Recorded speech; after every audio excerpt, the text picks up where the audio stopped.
I mean, um,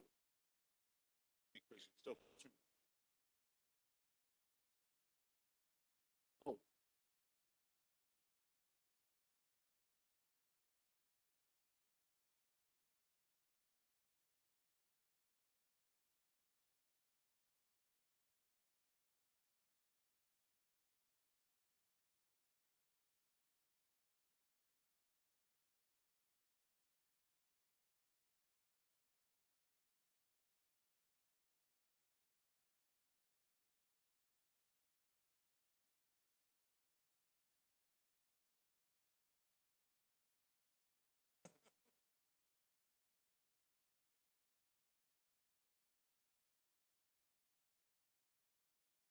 Okay.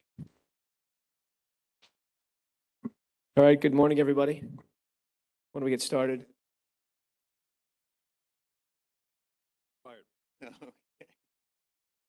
Okay, well, it's great to see everyone again. Thank you all for being here this morning at 9 a.m. on Monday morning. It's my pleasure to kick off the latest New York State Climate Action Council meeting. Today, in-person members are here in Albany in this meeting room, and the public is able to view the meeting, of course, over the internet. And we have a makings of a quorum. There is an option, of course, for virtual attendance, and some of the members will be virtual today. And now I will hand it over to Jenny Cox from Cadmus to walk us through the procedures for today's meeting. Jenny. Thank you, Co-Chair Segos. So that we have another smooth and productive meeting, I'm just reminding the council members of our logistics and procedures for today's meeting. We will ask members to remain on mute if they are not speaking, so we can limit any background noise. Members participating in person can mute and unmute themselves by pressing the button on the base of the microphone in front of them. And when the light is on, the mic is on. We will also monitor remote participants to ensure they are muted when not speaking. If a council member would like to speak, they can raise their hand or stand their placard on the end, and the co-chairs will make note of it. Also, for the benefit of the public observing via webinar, we ask that you please state your name before speaking throughout the meeting. This applies to all speakers at today's meeting. And as a reminder, members participating remotely must be on video, and their first and last name must appear on their video conferencing screen. Back over to you, Co-Chair Segos. Thank you, Jenny. Let's turn to identifying the members of the council today, starting to my right. Doreen Harris, NYSERDA and co-chair. Good morning, everyone. Hi, representing DOH and Commissioner Bassett.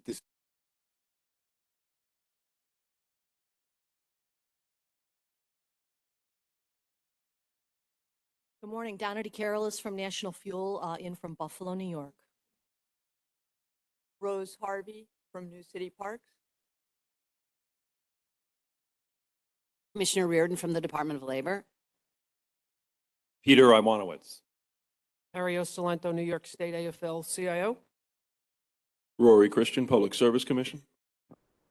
Bob Howarth, Cornell University. Tom Falcone, LIPA. Justin Driscoll, New York Power Authority. Dennis Elsenbeck, Phyllis Lytle. Elizabeth Walters, representing Commissioner Richard Ball. Hope Knight, Empire State Development. Thank you all. With that, I will note that we have a quorum for the meeting. Next slide, please. Oh, virtual. Sorry, yeah. We have members on virtually. I'm sorry. Please identify yourselves. Good morning, everyone. It's Gavin Donahue from the Independent Power Producers. Good morning. Paul Shepson here from Stony Brook University. Okay. Thank you both. Again, it is great to see everyone again. Please advance the slide to the agenda slide. So you see the agenda. Today we will just continue to discuss the chapter red lines that will be the chapters gas system transition, buildings, industry, public health, electricity, climate justice, and economy-wide. And then, as always, we'll wrap up with some next steps. This is a 4-hour meeting. So expect about halfway through for us to take a 15-minute break, give everyone a chance to stretch their legs, hydrate, get coffee and whatnot. So thank you for being here today. Doreen. Thank you. Next slide, please. Let's proceed with consideration of the minutes from the last two meetings. The last meeting, sorry. That would be our second October meeting. The council members received the draft minutes with their meeting materials. Are there any discussion on the minutes from October 25th of 2022? Hearing none, we can move to approve the minutes. I'll ask for a motion to approve the minutes, please. So moved. Thank you. And a second? Thank you. All those in favor, please signify by raising your hands. Does anyone disapprove of the minutes? I note that all members raised their hands in favor, and therefore the minutes are adopted and will be posted to the Climate Action Council's website.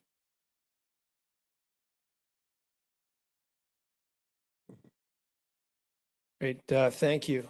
Next slide, please.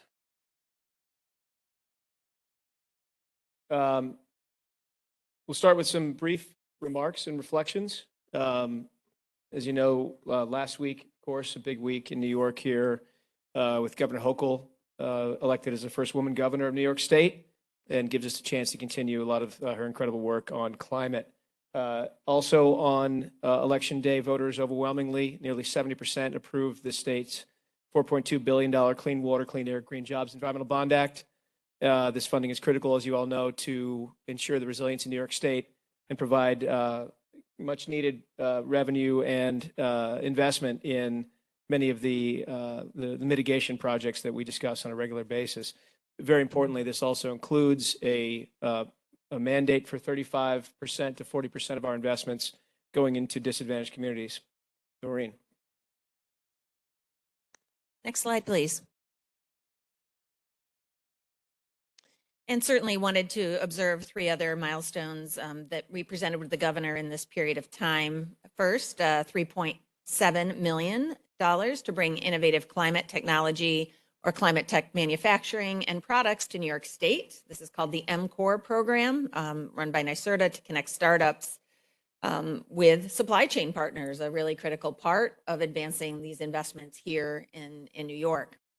Also last week, several of the members were joined by Lieutenant Governor Delgado to announce the award of 10 grand prize winners as part of the $85 million New York Clean Transportation Prize program.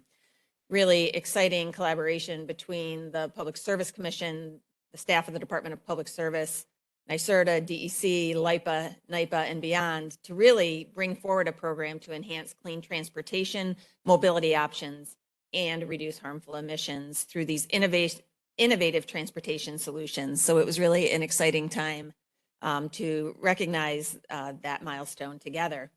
And then just noting at last week's Public Service Commission session, it was importantly to note that the commission approved a transmission line for one of our offshore wind projects that will deliver electricity from the Sunrise Wind Farm off the coast of Long Island to the grid in New York. So that was a big milestone for a very big project, and certainly more to come as we close out in another eventful year. Over to you as to the work at hand.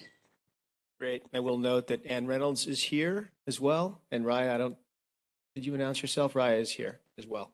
Raya Salter, thank you so much. Welcome back from COP, Raya. Thank you for representing New York. Okay, next slide, please.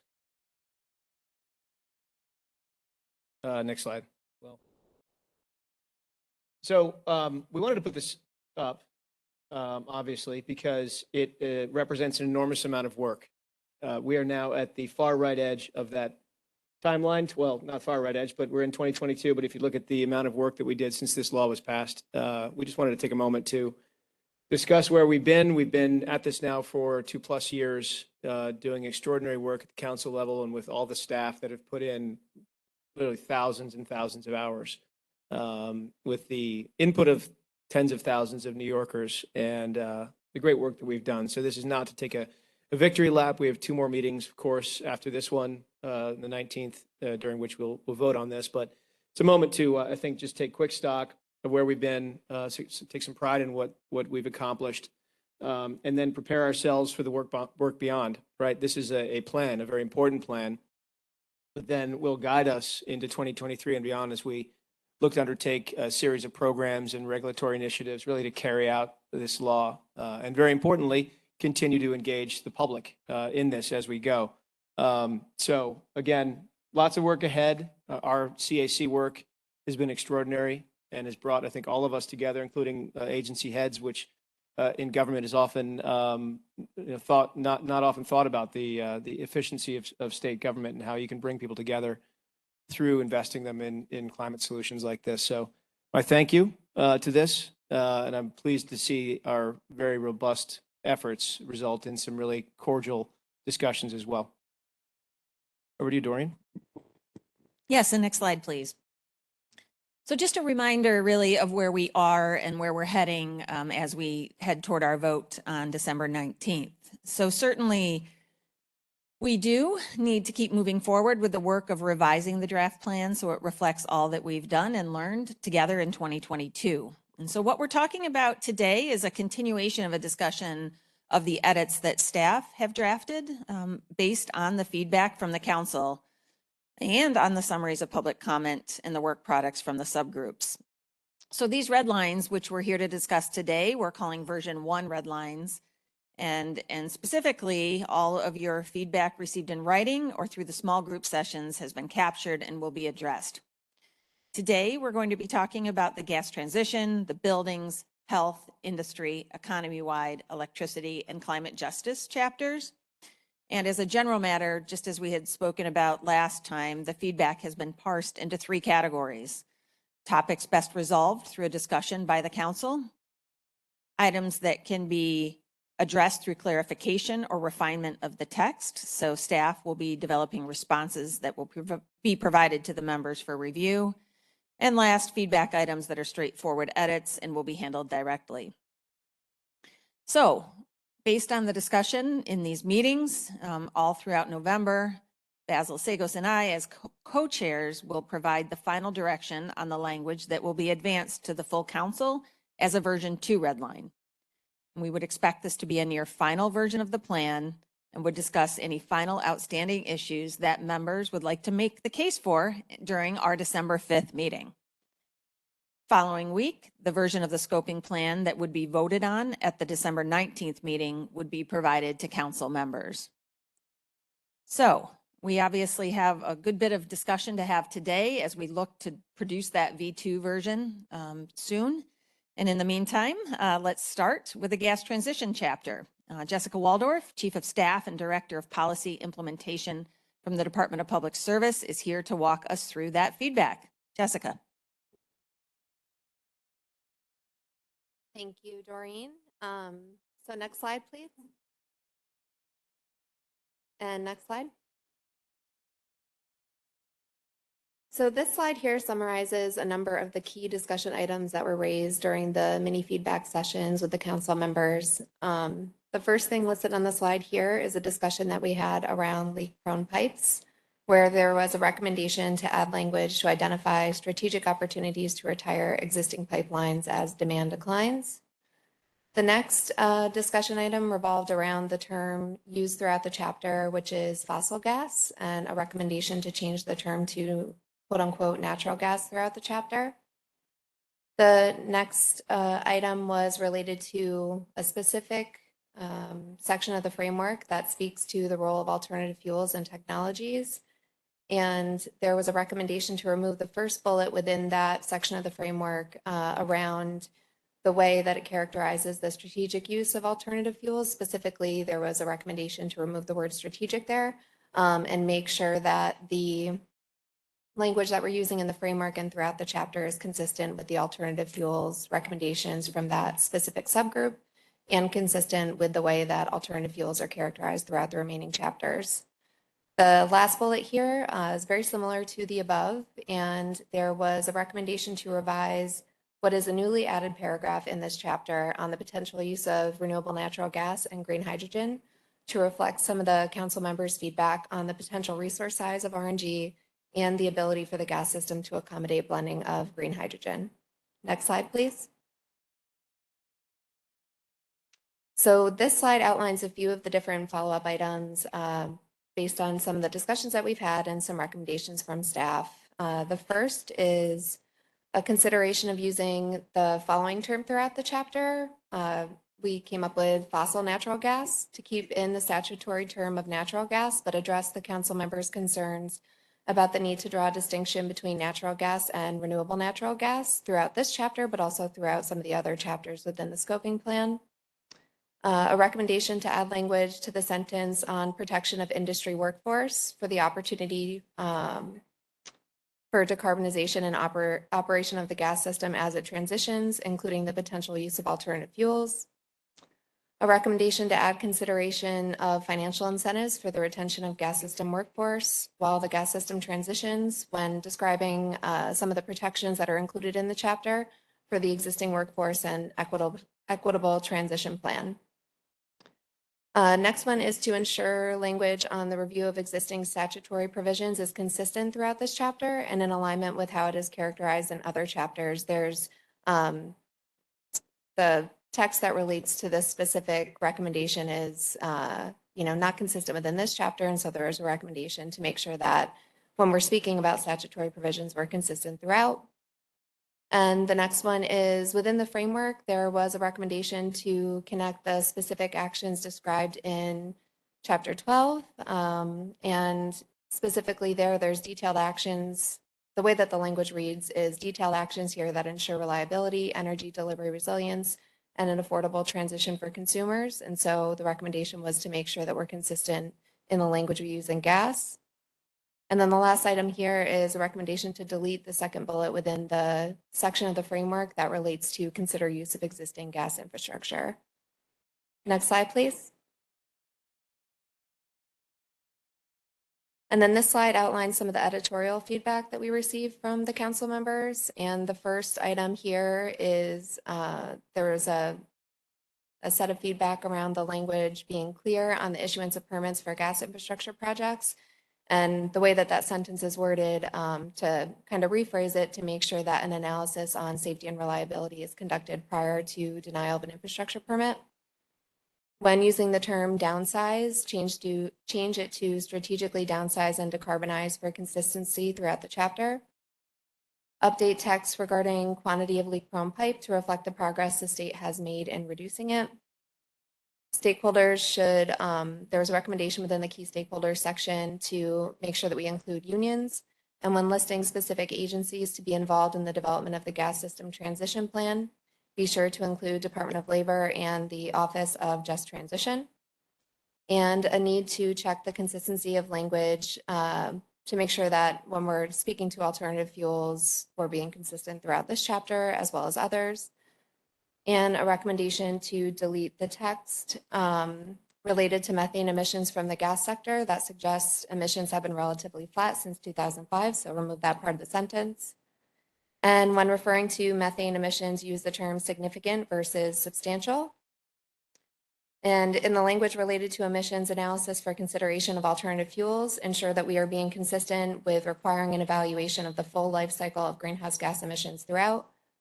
And lastly, a recommendation to remove language regarding the potential for consumers to use other fossil fuels such as oil or propane, where it outlines potential results if gas system transition is not carefully planned. And so with that, those are my 3 slides on the feedback that came from the meetings with the members, and I'll pause here.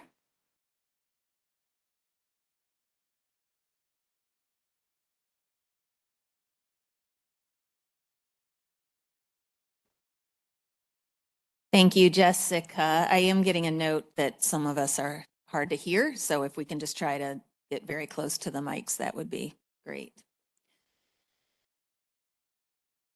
So where we sit today, at this point, I think it would be useful to pause at this point to see what members have to say in response to these edits or proposals or considerations that Jessica laid out, which kind of cover a number of the different categories of feedback that we had described earlier on. So maybe I'll just start by asking if any of the members have topics they'd like to discuss here in the room. Just flip your card up and we'll proceed accordingly. And then, of course, the same for those attending virtually. I'll have to just monitor raised hands in a different way.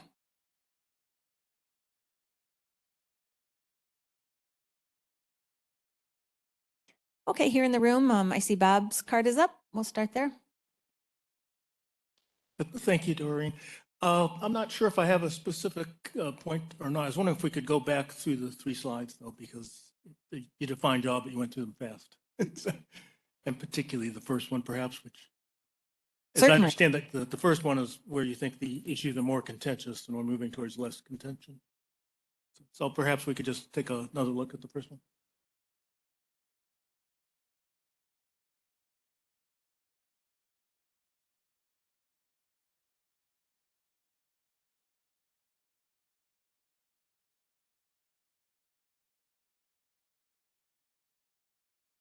If I could just make one point, and it's perhaps a small point, it's in the 4th bullet on alternative fuels. And, you know, I agree with what's said here, and looking at the potential resource size, I think is critical. But I also, one of the points that I think came out of our alternative fuels group, or at least that I tried to bring up there, is that it's not clear that renewable natural gas has an acceptably low greenhouse gas footprint. We don't have any data on that in the New York context. But if one looks at European context where there are some data available, it may be that RNG is just unacceptable under the CLCPA guidance. I don't think we know enough to say that that's true. And we have other language saying we need to do a full greenhouse gas accounting, life cycle assessment, and I'm fully in support of that.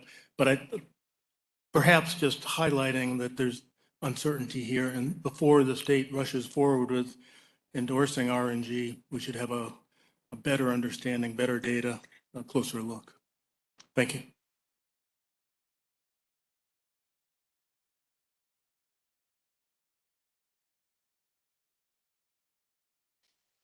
I saw Raya's hand up next, so we'll go to Raya.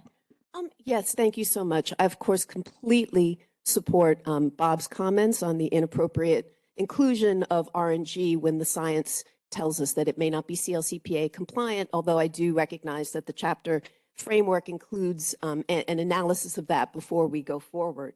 I'm having, if Jessica, if you could explain this bullet about the framework, removing, I'm a little unsure, this framework recommendation to remove the first bullet under. Could you perhaps give a little more context? I'm a little trying to understand what the impact of that particular.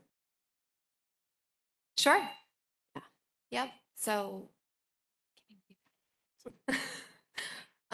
so in that specific bullet is referring to a recommendation that was made by a couple of the council members in our mini feedback sessions, and it was really around the term strategic, and basically a revision within the text there to say that as part of the gas system transition plan, we should be considering the potential role for alternative fuels with all of those other caveats, but that there might not be a strategic role. And I think that's kind of where the feedback was coming from the members, to revise that sentence so it's not leaning too far into the use of alternative fuels, basically. All right. Thank you very much. That's helpful. Yep. Sorry, I'm trying to. All right. And also, if you could give just a little more clarity around, so of using fossil natural gas, and how that creates a distinction between RNG and natural gas. Sure. And if someone could go to the next slide, please. Yep. So there was a great deal of debate within the mini feedback sessions, and I know that this is a debate that's been going on for a long time about using the term fossil gas. And a few of the members raised different concerns related to that. One was about what that would mean to a layperson that's reading the scoping plan who may be more familiar with the term natural gas. Another was concern about the fact that it's not a term defined in statute, so that if we were going to use fossil gas, we would have to create a glossary or some sort of definition throughout, so that it would be clear to the people, the public that's reading this plan, what that means. And so what this bill is meant to convey is that perhaps we could, as a council, consider adding the word natural within the term fossil gas, and that way you're drawing a distinction between renewable natural gas to clarify that we're specifically looking at fossil natural gas, and that that's the real concern that we're trying to address within the gas system transition plan. And, part of the thinking was that could kind of strike a middle ground between folks that want to keep the term fossil natural gas, but also address the concerns raised by other members about public perception on the use of the term, and not being able to understand it, and also the fact that it might not be aligned with statutory terms as well. All right. So would it then be fossil renewable natural gas?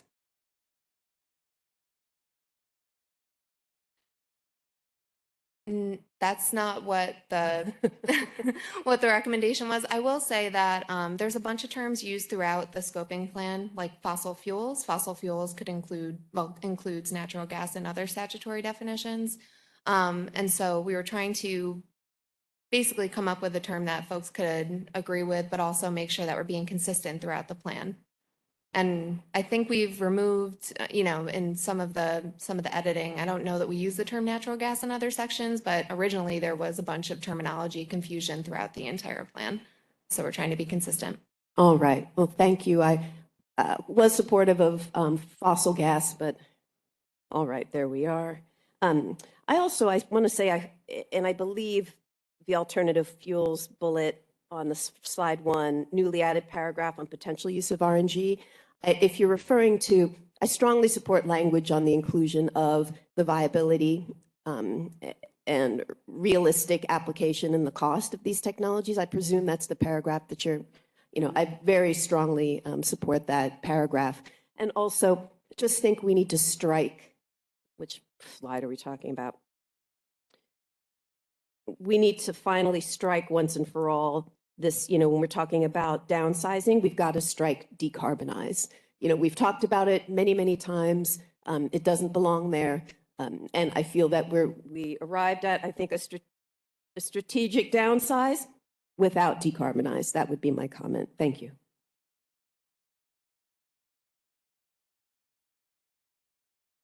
I think it's time to acknowledge, really, now that we're getting to the end of the plan, that the fossil gas industry wants to, heck or high water, compliant with the CLCP or not, fill our homes with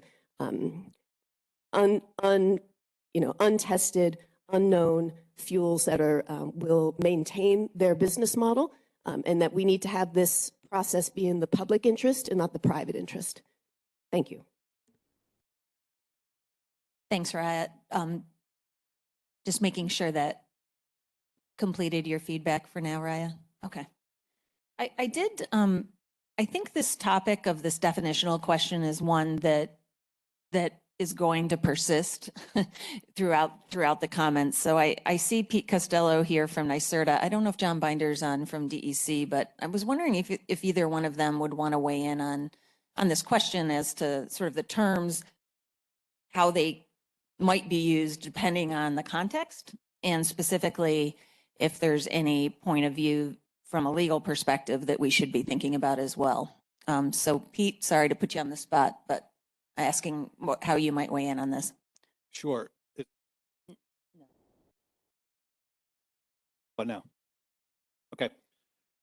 Yeah, so speaking strictly from the legal perspective, I think we do need to keep in mind, I'm somewhat stating the obvious and apologize for that, but keep in mind that the scoping plan is not a legally binding document. It will inform later follow-on legal actions. And so the important thing from the legal perspective is that there's clarity in order to inform those later legal actions. And so whether we achieve that through a glossary is one way to do that, but to make sure that within the context, every time a term is used, that people who are working on later legal actions have clarity with respect to the context and how they should be treating it. Hey, Doreen, Yes. sorry, over this side, Doreen, Peter Oh, Arwano. sorry, Could- I'm like, I don't know who's, Hi. sorry. That's all right. Peter Arwano is here. Could Peter just introduce himself a little bit more fully with this title, just so those following along online and the recording would know the position? Certainly, Thank you. certainly. Sure. So this is Pete Costello. I'm General Counsel of NYSERDA. I also serve as the co-counsel to the Climate Action Council, along with Tom Berkman, who is the General Counsel of DEC. Thanks, Peter. I don't believe we have John Binder on, but thanks for pointing that out. And I want that to be known also because there are a few ways to potentially handle this question of what I'm imagining, just like renewable natural gas and biogas, you know, you literally have to go through the document and look at the term, the utilization of the term and sort of the context of that term. Such that when I was looking at these bullets, it seemed to me, at least in general, that it might be too blunt of an instrument perhaps to make wholesale changes, but rather contextual changes, like we're doing, you know, per our prior discussions on biogas versus RNG. But I just wanted to flag that, and I will move on to Donna here in the room, and then I know we have hands up virtually too. Thanks, Doreen. Yeah, I was just going to say, I wanted to say I appreciated the attempt to come up with something with fossil natural gas that was sort of trying to address all the issues. So I appreciate that attempt. I guess from my perspective, I feel like it's natural gas. So I guess I leave it to the council. I know we talked about this in December, it's a known term. It's how we procure it. It's what our contracts are expressed in. It's in the public service law. And the other thing is too, we've spent as utilities decades educating consumers about the odor of natural gas. So I just caution us all to be careful. I understand both sides. I understand the concern. So that's my comment there. To the comments from Jessica's 3 slides, I might not hit them all, but one is, I think it was on the first slide. Bear with me. I would like to just object to the deletion. Let's just see where it is. The third bullet under the framework, just removing that bullet, I would just object to that because I would just go back to saying that we had, 10 meetings, 4 months, lots of people, multiple presentations to the council. I think we worked hard to try to agree on an approach. And so I would just encourage us to stick with inclusion of that. I wanted to just hit, and I'm sorry these aren't in order, but back to renewable natural gas. And again, I think that's a term that's, renewable natural gas, biogas, natural gas. I think that's less confusing for people. But back to renewable natural gas, to say, and I understand, the data is evolving, but to say there's no data, I don't think is accurate. And I would just encourage us to go back to what we agreed to earlier on in the framework, which was independent analysis of alternative fuels, including all of these fuels. I think, we all want to do the right thing here, but I don't feel it's appropriate for us to try to solve it here at a council meeting. But I do think it's appropriate that there be ongoing analysis and that there be, independent ongoing analysis. We've talked about this before. And I think the other thing I would just add is I would not agree with striking decarbonizing in the chapter. Again, we worked on it, we agreed on it. We all want to have lower emissions for New York State, and we wouldn't do anything that would be unsafe. We'll have proper regulation around it, of course. So for now, those are my comments. Thank you.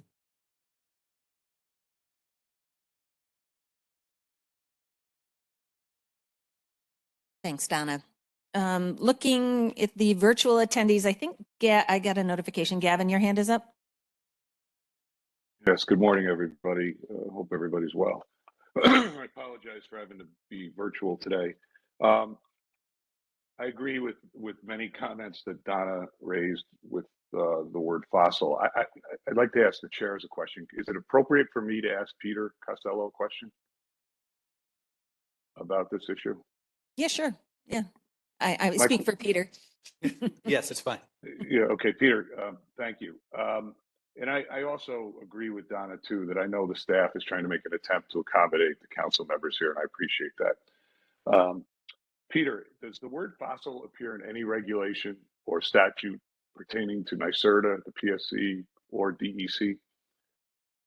So I haven't done an exhaustive review of the statutes, Gavin, but yes, the answer is yes, it does. It appears in the energy law. The definition of fossil fuel in the energy law is that it shall mean coal, petroleum products, and fuel gases. Fuel gases goes on, which is also a defined term, to mean, but not limited to methane, natural gas, liquefied natural gas, and manufactured fuel gases. If that's the case, why, Gavin, hold on. Just fossil fuel is also an undefined term in the CLCPA. correct. That's where I was going with this. Fossil is undefined. So for me, I as a council member would like the record to reflect that I'm opposed to the word fossil anywhere because it is not contained and not defined like many terms in this CLCPA. Everybody knows my position on this. I think they know Donna's position. I don't need to waste everybody's time going through it. So the issue of fossil, and then the other comment I had was denial of fossil gas infrastructure permits. I tried to work on a little bit of language there in the small group to input the terms while maintaining safety and reliability. It sort of captures a little bit of what Donna was saying. I don't know if that made it in, but other than that, I think it's a good effort by the staff, but this issue of fossil gas as an undefined term is really problematic from my standpoint. Thank you.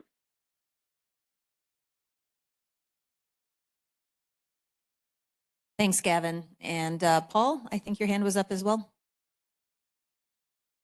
Yeah, well, since I've been on the record speaking about the term natural gas, I want to do so again and say I appreciate the effort by the staff to come up with a compromise term, fossil natural gas, and the intent to distinguish it from renewable natural gas.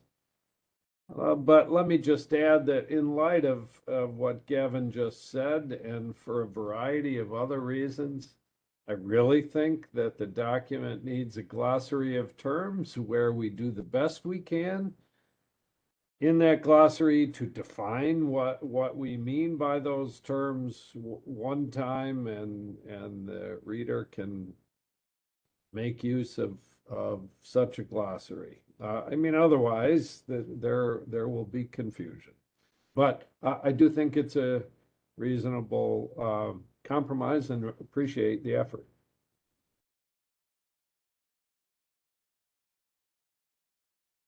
Thanks, Paul. I would say as a general matter, if we have, we do seem to have consensus around the need for a glossary around these terms.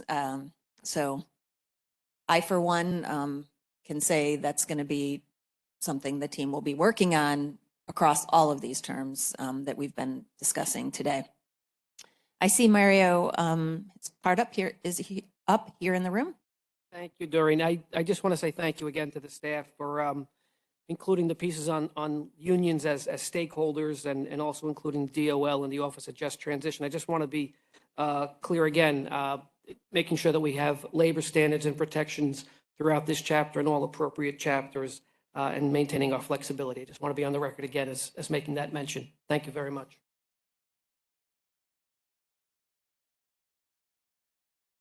Thanks, Mario. I see Raya's card is up here. Yes, thank you. I fully support Mr. Salento's assertion about labor standards. Getting back to fossil natural gas, thank you so much for clarifying. This is not about the statute. This is about making it clear for the citizens of New York. I, of course, support a glossary. I want to just contextualize again why this is so important, to just go ahead and say fossil gas. I think then having fossil gas and renewable natural gas without fossil makes it seem that somehow renewable natural gas is not fossil gas. The overarching importance here is that this is about marketing. It is the oil and gas industry playbook to obscure these technologies and to name things like renewable natural gas. This is a marketing term that's being pushed on the citizens of New York. This is not about a statute. And so if we're going to continue with that renewable natural gas, okay, but we really should use fossil gas, and things should be fully explained in a glossary. I also want to say that there was no agreement on the word in gas transition to use the word decarbonize. That was contested, and actually the reverse is true in terms of, there was not consensus on the word decarbonize.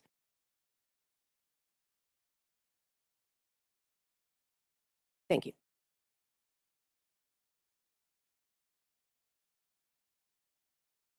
Thanks, Raya. Mario, did you have something else to say? Just making sure. Peter? Thanks, Doreen. Peter Iwanowitz. Just a quick observation. I don't want to minimize the conversation that was just had. I fully agree that a nice glossary of terms would be wonderful. I'm happy to see that labor is going to be included as a key stakeholder as well. So thank you, Mario, for pressing that. That's really important.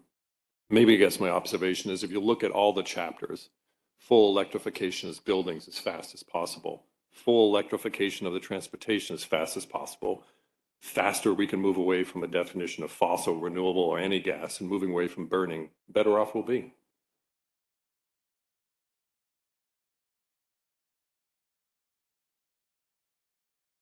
This is usually where Tom Falcone jumps in. Tom? I have no words of wisdom. I would just say I support the compromise. I realize on both sides why people have passion about the issue. I get a natural gas bill at my home. People do understand the term. I understand the inclusion of fossil, and I think the compromise is a good one. So I'd just like to say I think that to some degree this is more of a symbolic issue than it is not that symbolism isn't important, but it is more symbolic than what we're going to actually accomplish through our scoping plan. And, everyone should consider the use of the compromise.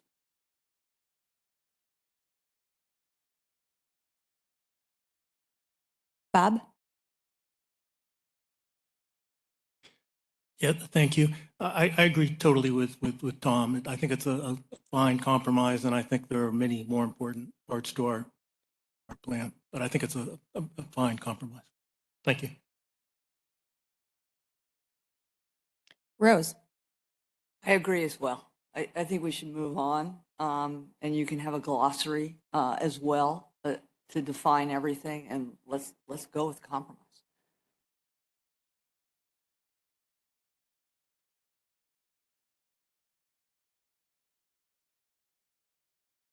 Very good. Just double checking, are any of our virtual attendees, any hands up there? If not, we will move on.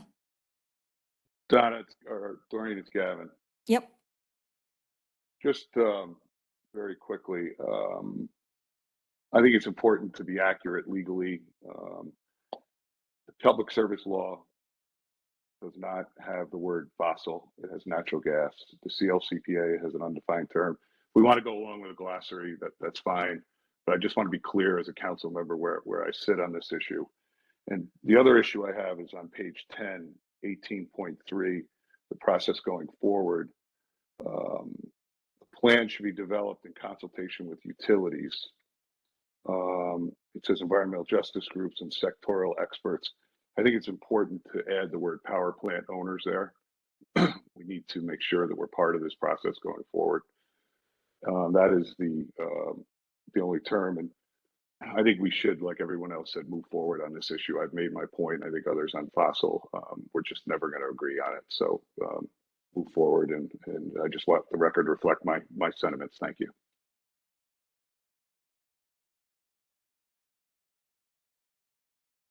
Thanks, Gavin. That's been noted. Okay, well, we will move on. Over to you. Okay. Next slide, please.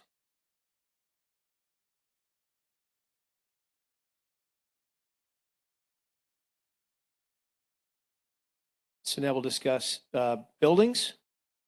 Vanessa?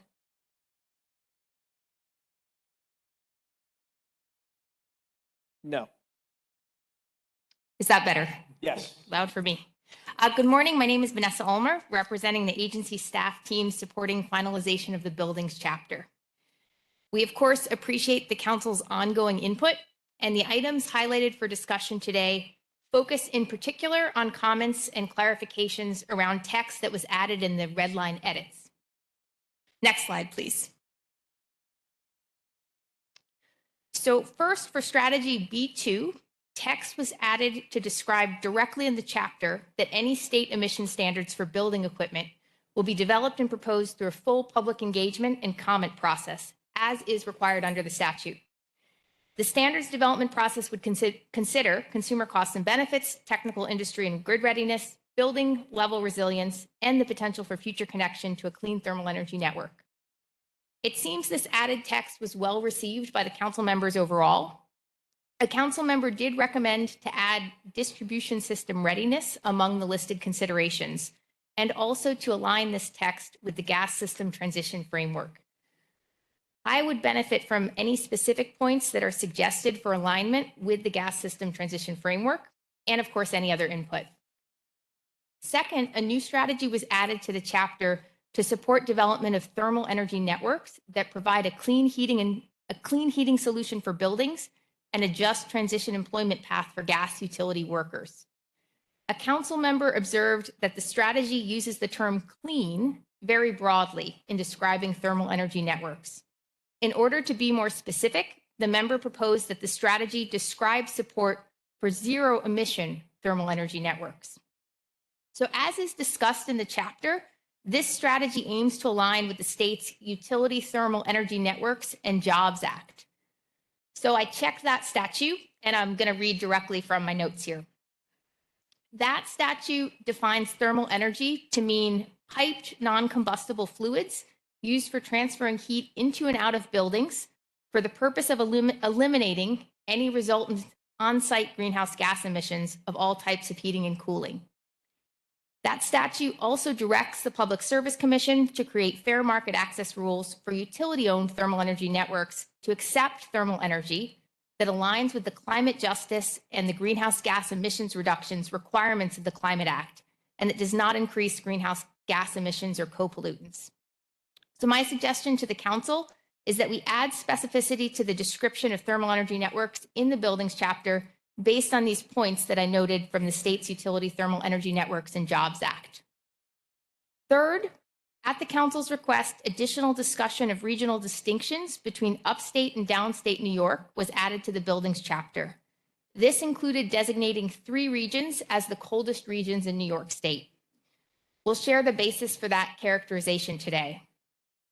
Before I jump into climate metrics, I would like to recognize that we've received numerous points of input on 2 paragraphs and a footnote that described a sensitivity and a scenario that were modeled in the integration analysis work.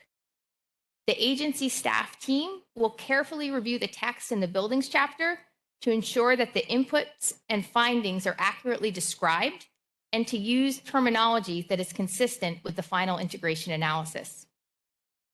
So next slide, please. And this is moving on to the discussion of regional characteristics. So as part of the expanded discussion of regional characteristics, the buildings chapter added text that notes that the North Country, Mohawk Valley, and the Capital regions are the coldest in New York. Heating systems there are designed to keep buildings warm, even when temperatures fall below 0 degrees Fahrenheit. That's text from the chapter. So we appreciate that council members asked why these particular regions were called out. This was based on review of a metric called the 99% heating design temperature for each county in New York State. And I'll try to be brief here, but I am going to walk through some relevant concepts and metrics. So as a reminder, several variables impact air source heat pump performance, including equipment quality, proper design and installation, the performance of the building envelope, and the temperature difference between the indoors and outdoors. An organization called the Northeast Energy Efficiency Partnerships, or NEEP, maintains a specification and a product list to identify air source heat pumps that are best suited to heat efficiently in cold climates.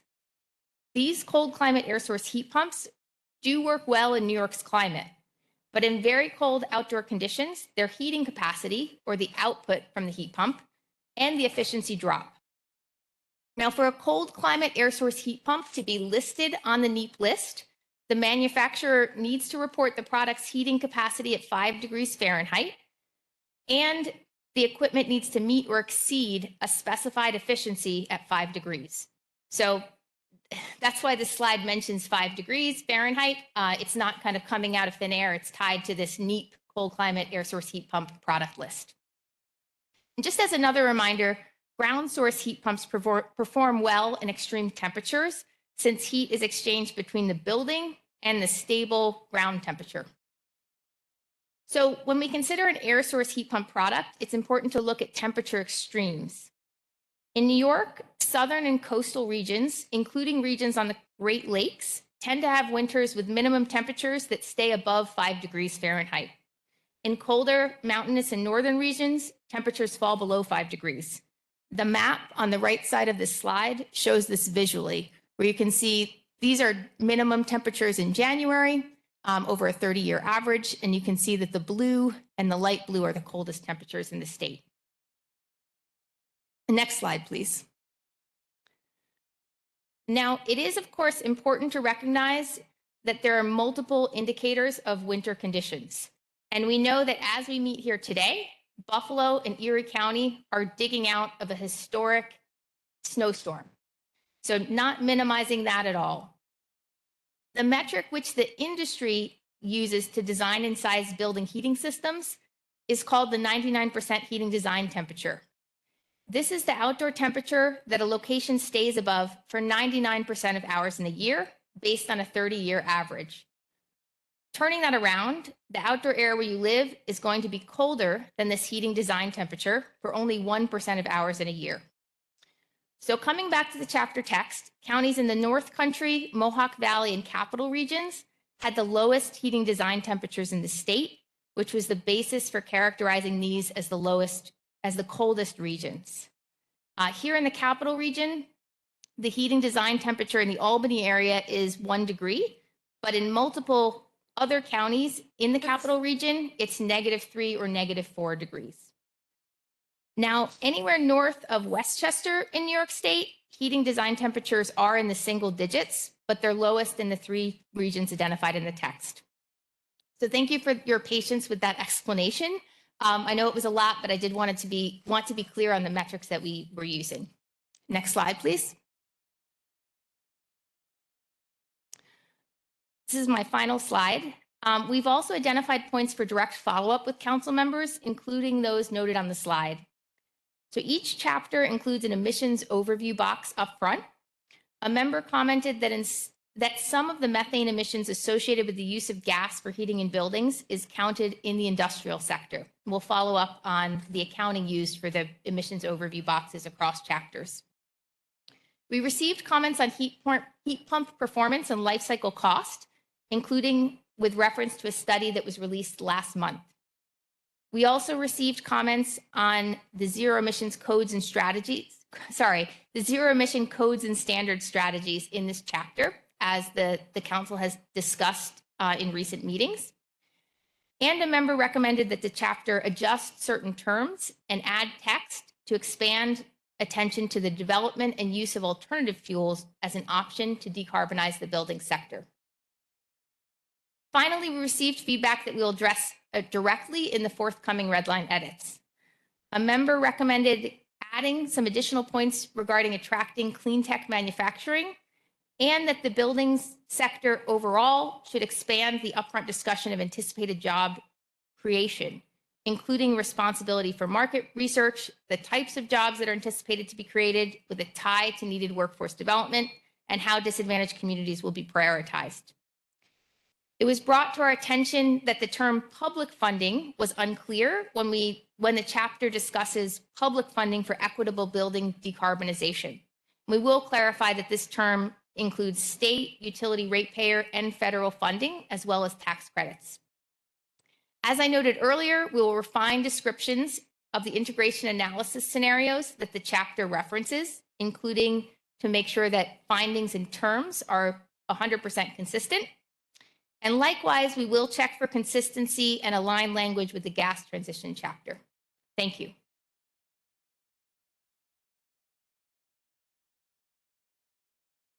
Thanks, Vanessa. I'm remiss in not acknowledging that Ruth Ann Wisnauskas has joined us. Sorry, she's been here for a while, but I missed that cue. So certainly timely, given we're talking about buildings. So I would just start by looking around the room here and seeing Raya's card is up, perhaps with some questions or feedback for Vanessa and the team. I believe, Oh, I'm sorry. Need to keep closer eye in the order of operations. Dennis, thank you.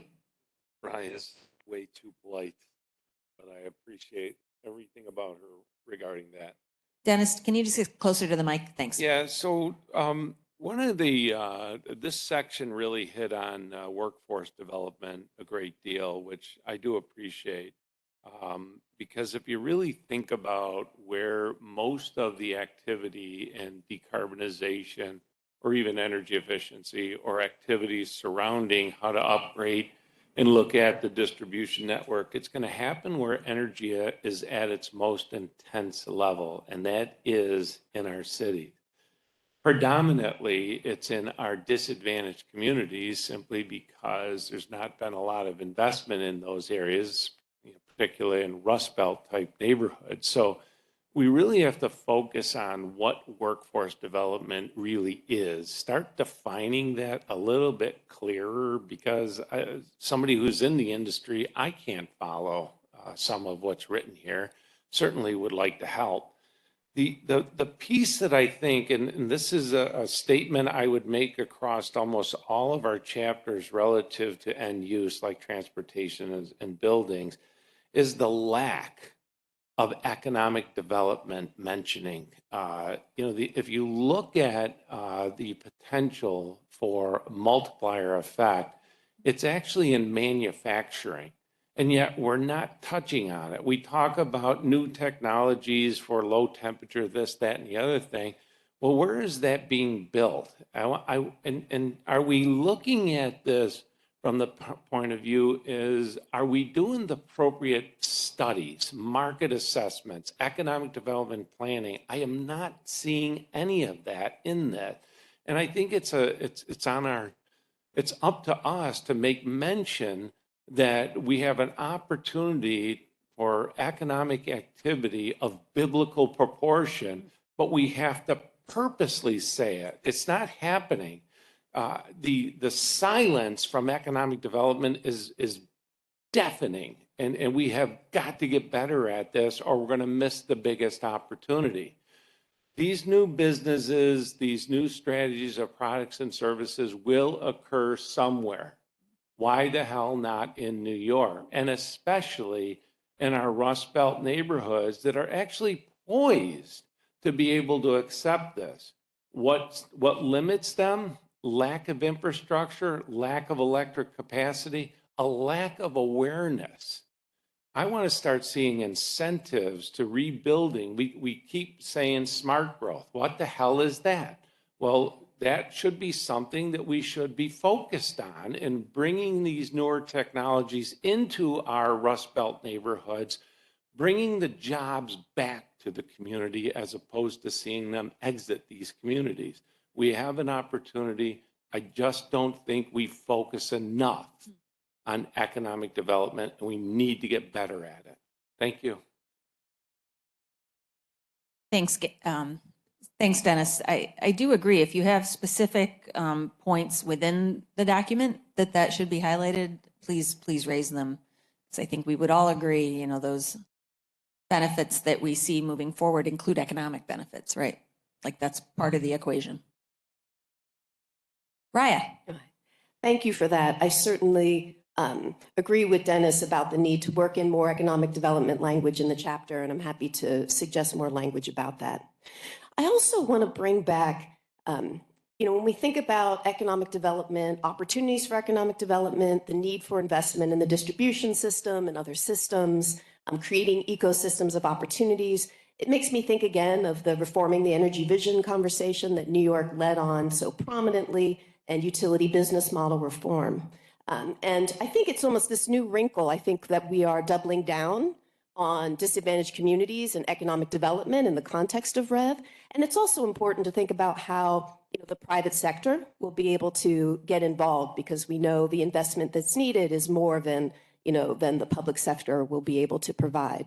So I would love to see, and I guess I'm requesting that, in the chapter, we say that our Public Service Commission, either in a new proceeding or included in current proceedings, go ahead and revive that concept and take a look at utility business models, inclusion of private capital, and the private sector. So that is my comment. And updating Rev, not saying we should do that all again. I don't think anybody wants to do that all again. But I do think that the commission should be taking a look at economic development and private actors on the system.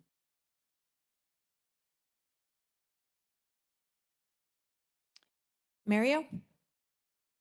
Thank you, Doreen. Yeah, I just wanted to back up Dennis on the workforce development piece, including unions, making sure we have the skills and training upgrades necessary. So I just wanted to back you up, Dennis. Thank you. Thank you. Bob? Thank you, Doreen, and thank you for the summary here. It's a nice job. I do want to comment on the fourth bullet up there on the use of alternative fuels and RNG to decarbonize building sectors. And I think we need great clarity as to what we mean, what we might want to do. So let me start with RNG. And again, I think we've agreed it's a very limited resource. And so we should recognize that it's not going to be used in decarbonizing anything at scale. And I would contend that based on what we know at the moment, it has a greenhouse gas footprint that makes it unacceptable to decarbonize anything. It does not decarbonize. Now, that could change as we get more information, and I think we should be open to that, but I wouldn't argue that it's posed to do so at the moment. The other alternative fuels, presumably we're talking about here, are hydrogen, and I would contend that it's a abysmally bad idea to put hydrogen into home heating. There are 33 reports out there, 31 peer-reviewed studies on it. The International Energy Agency and the Intergovernmental Panel on Climate Change have all said so. And I could go through in depth the reasons why, if people like, but one simple reason is the inefficiency. If you take renewable electricity to make green hydrogen, and then you take green hydrogen to a home and you burn it, you're losing about 55% of the energy. You're maintaining an efficiency of 45%. If you took that same unit of renewable electricity and take it to a home and use it for a ground source heat pump, you're gaining about 4.5 times more energy. The bottom line is for the same amount of green electricity, we get 10 times more heat by using the heat pump than we do by using hydrogen. There are a variety of other problems with hydrogen as well, but as we move through the transition, renewable electricity is going to be a scarce resource. And so the efficiency argument to me is pertinent. So I want to be clear on that. On the other hand, and correct me if I'm wrong, but I think we have about 700,000 homes in New York that heat right now with number 2 fuel oil. And those might be difficult ones to electrify. They're often going to be, they're not near natural gas. They're out from the rural remote areas typically. And as a transitional matter, I can imagine using biofuels there, biodiesel equivalent. The difference between biodiesel and number 2 fuel oil is trivial. Long-term, biodiesel has a larger footprint than using renewable electricity with heat pumps. But nonetheless, that could be done in a short time period. It could be done now and over the next decade or so as a transitional thing. So personally, I would favor the use of a biodiesel-like equivalent for that use. But I don't think we should be talking about RNG or hydrogen in the least. Thank you. I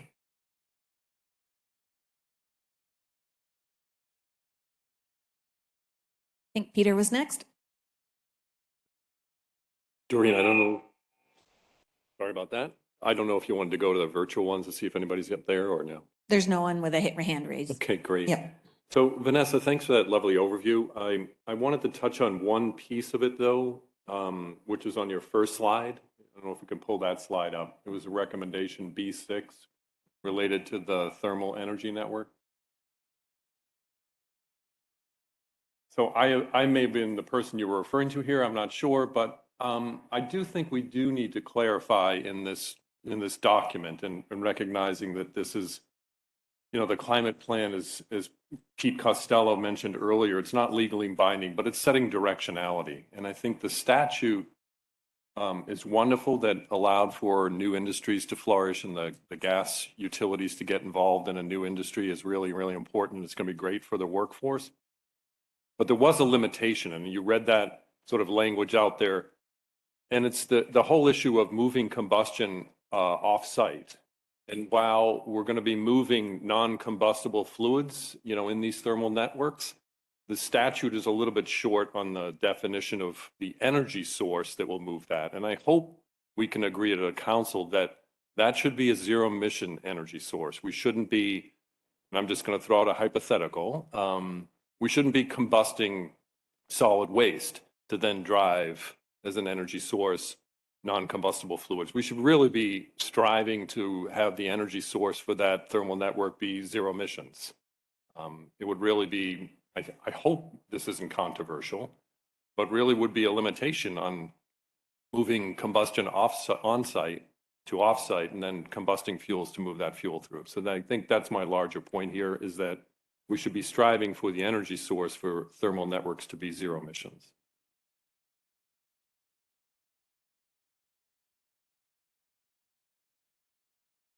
Keisha? Yeah, I just wanted to, can you hear me? Yeah. I just wanted to comment a little bit more on Dennis's comments with regards to economic development.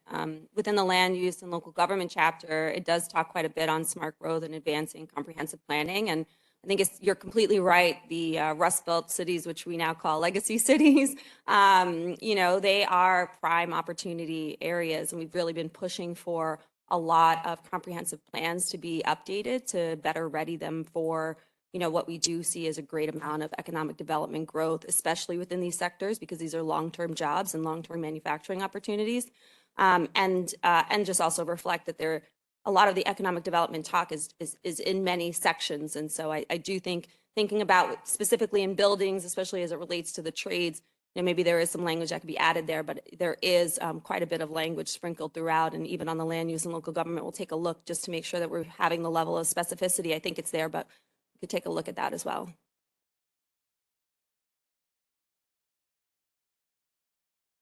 You want to respond, Dennis?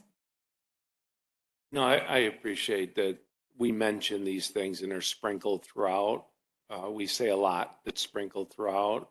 Economic development is an actual strategy that we need to put together. It's not an issue that says, well, we want to see economic development.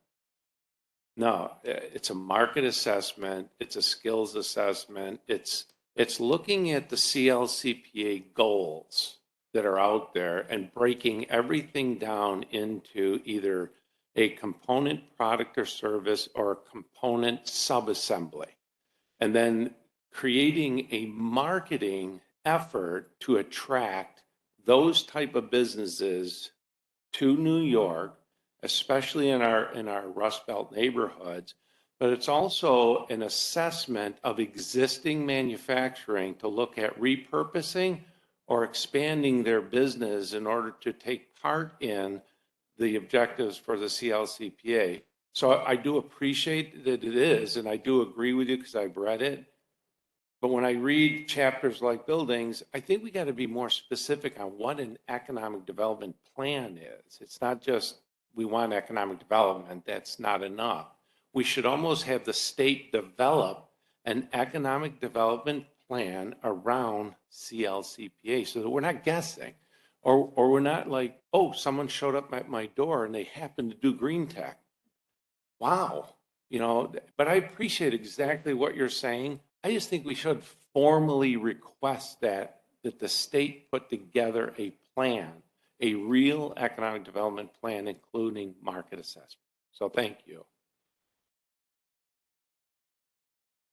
Yeah, thanks, Dennis. I think, what you're saying, I'm sorry, I'll get to the hand cards, I promise.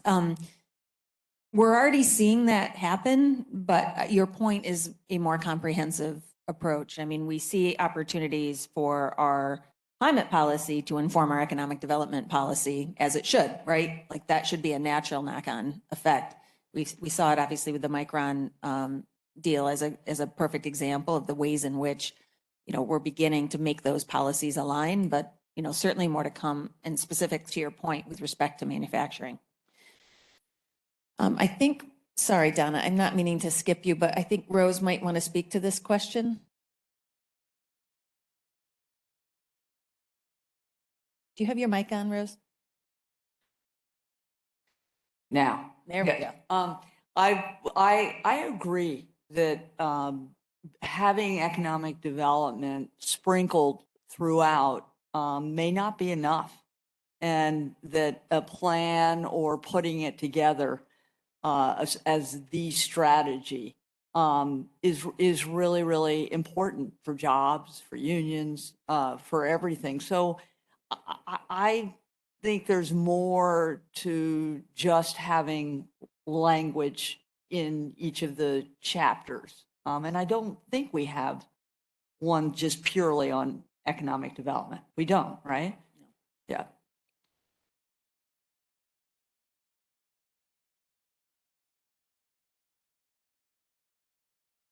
Hope? Yes. So as the head of economic development, I think it should speak to this.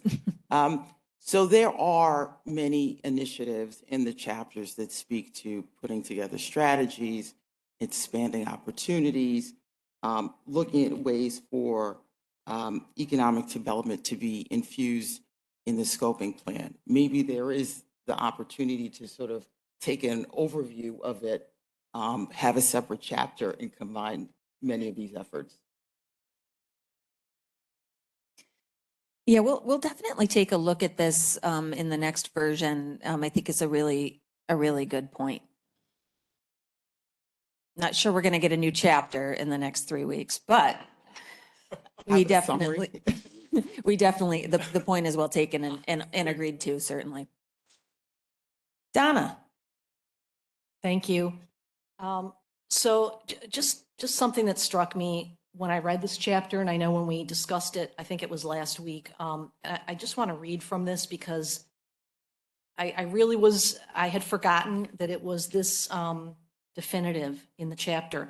It does say that for buildings, the approach depends upon 100% zero emissions electricity by 2040, of course, as mandated by CLCPA, and making energy efficiency improvements in all buildings, with the emphasis on building envelopes, and to reduce energy demand by 30 to 50%. So that's kind of an underlying requirement for meeting the emissions goals. So to me, it's significant. It's a huge challenge, and I guess I should say it positively. I really believe we need to include all options. I think we need to include the full evaluation of renewable natural gas, green hydrogen, other forms of hydrogen as well, in my opinion, that have carbon capture. I know that's not probably where everybody here views it, but to me, that's important too.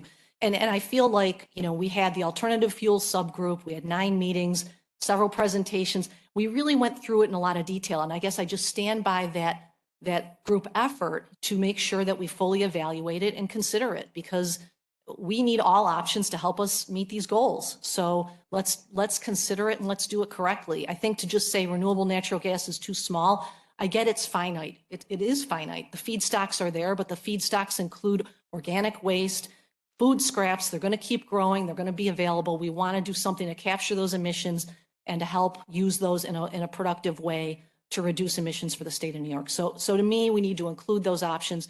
Hydrogen, yes, it needs more evaluation. It's being used by some industries now in blending projects. I know we've talked about this.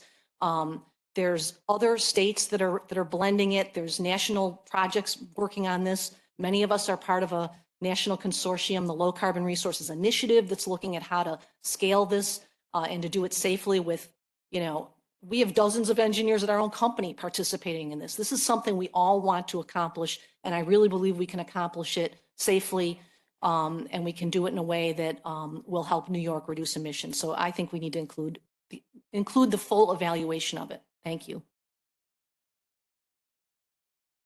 Thanks, Donna. Paul, I know your hand is raised virtually. Paul? Thank you. I have to respond to what was just said. We don't all want to accomplish blending of hydrogen with natural gas. I think it's bad for New York State. I think it's bad for the environment.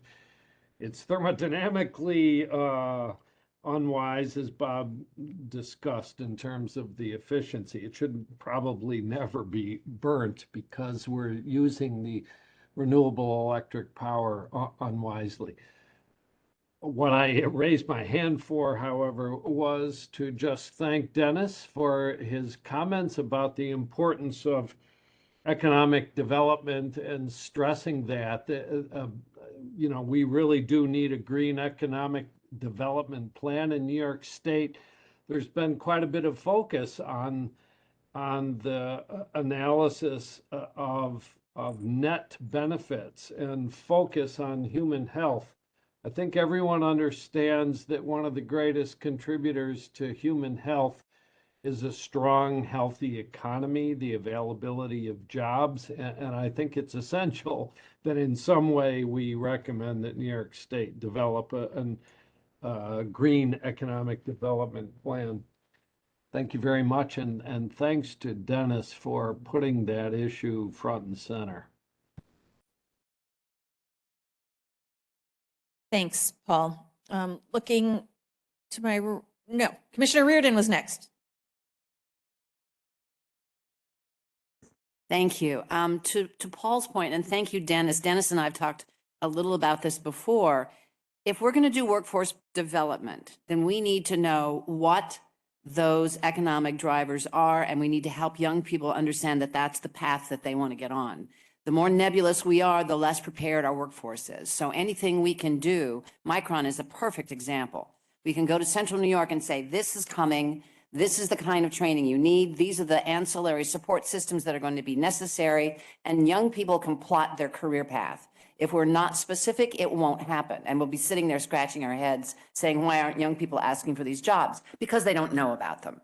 So the clearer we are about what the economic development plans are, the more we can relay that to young people so that they can be part of this robust economy. And that's everybody across the state, including disadvantaged communities, obviously.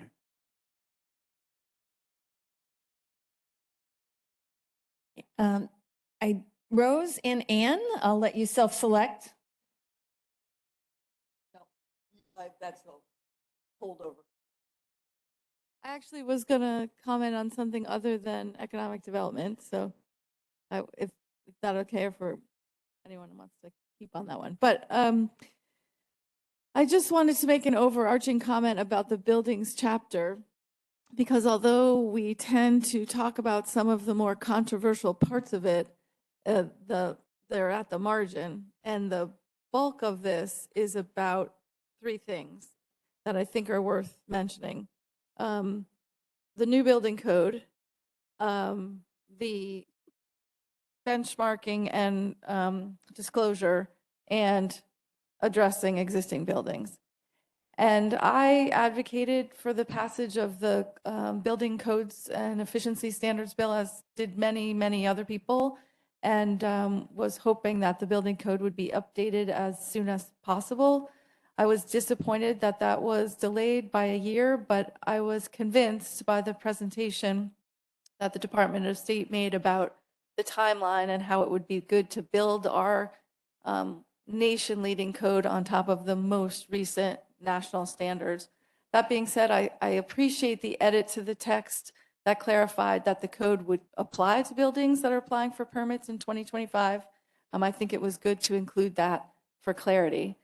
But I just wanted to reiterate that about 16,000 times in this chapter, it uses the phrase scale up incentives. And that the big part of us meeting these goals is to have the incentives to weatherize, insulate, update the building envelope, and decarbonize existing buildings. So I just felt that it was worth reiterating. And I'm going to read one sentence from page 18 is financial incentive programs will need to scale up dramatically to motivate millions of homeowners and building owners to install high efficiency electric heat pumps and make energy and efficiency improvements. So the our success depends on our ability to scale up those incentives. I know we're going to talk about price signals in this meeting a little bit later, but I just feel like we can't move on from this chapter without saying that the real meat of this chapter is giving New Yorkers the incentives to update, improve, and electrify their buildings.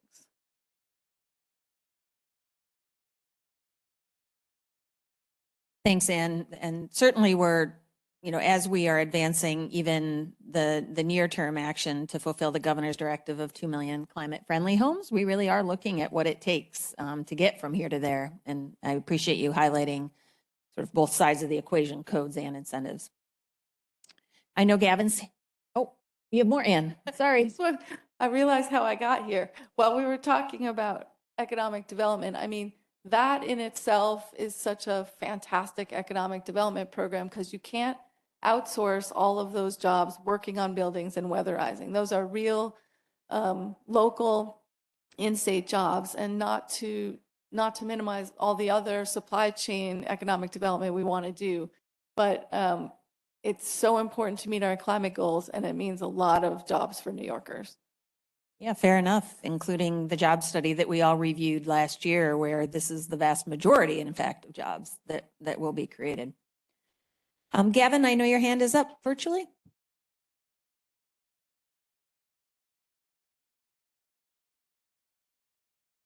Gavin? I'm sorry. I just was saying that this is a really good conversation about the importance of economic development and jobs. And I agree with probably virtually everything that's been said. So I don't want to belabor that issue. I've been thinking about something that has troubled me since we started really this morning. And I'm not trying to go back to the gas transition chapter, but I want to highlight something that I think needs to be as important as economic development, if not more important, is the issue of reliability. I don't think this chapter focuses enough on reliability. There's a contemplation in the gas transition chapter about coordinating with supplies of electricity for electrification. And the issue of reliability is critically important. Just this weekend, Buffalo saw 70 plus inches of snow. And we had from what I understand, folks that lost electricity. We had uninterruptible gas. Folks stayed online. The importance of that, the tragedy that would have occurred if we did not have a reliable electricity system is beyond speakable. So I just think that we need to talk about reliability as much as we're talking about some of these other priorities, because without reliability, we don't have anything as a state. And I just think that that's critically important, and we should not lose sight of that as a council. Thank you.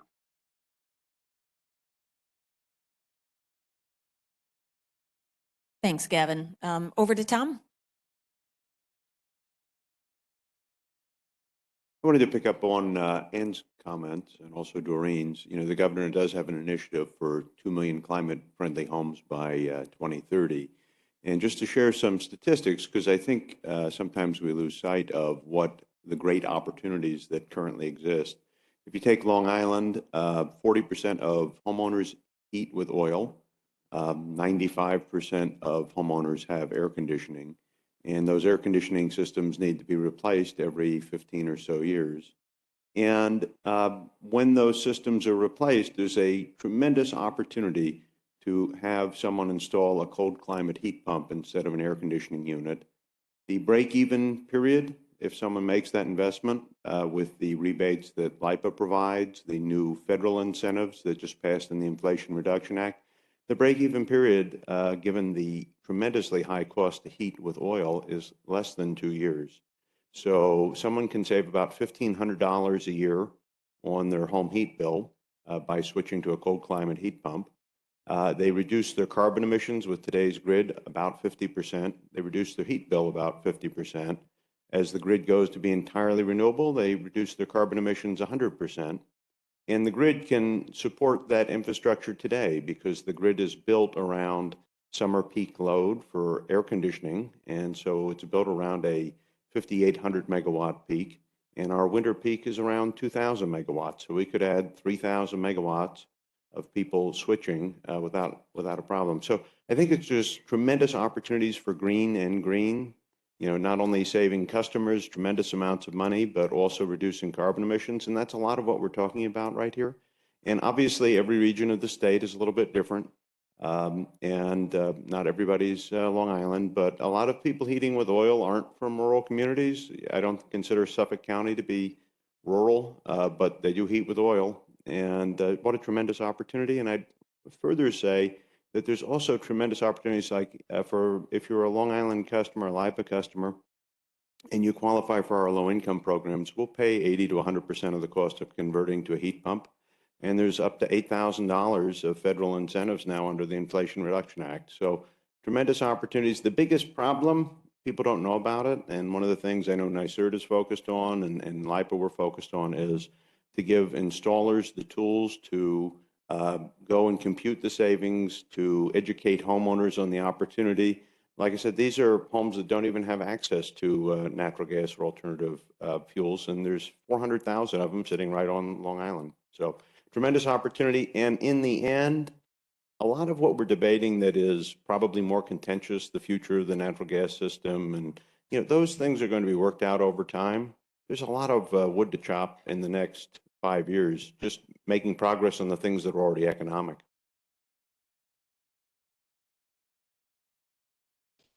Thank you, Tom. I think the order will be Donna, Paul, and then Chair Christian, if that's okay.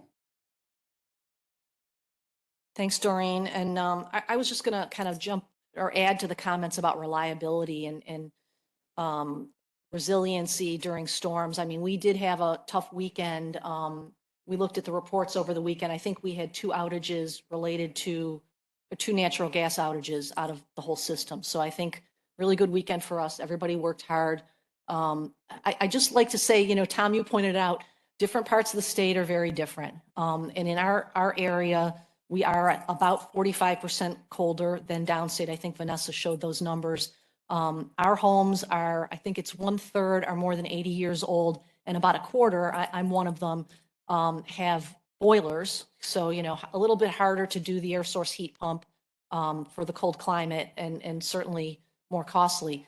But I guess all I would like to just add is that let's just keep in mind reliability and resiliency during what we expect to be more frequent and challenging storm events. So, you know, let's keep our options on the table till we really are certain we don't need them. And with a system like ours in our region, on a cold day, 94% of the energy being used by the homes is natural gas right now. So it's a significant element of resiliency. So let's just keep it in mind for consumers in New York.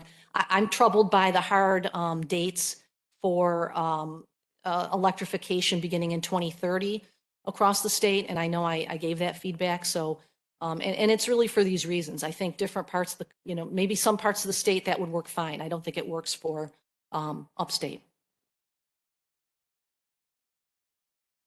Thanks, Donna. Paul? Thank you.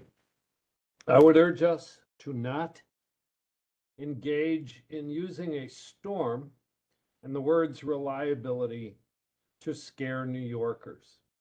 New York is not getting colder in the winter. Rather, it is getting steadily warmer in the winter, in the spring, in the fall, in the summer.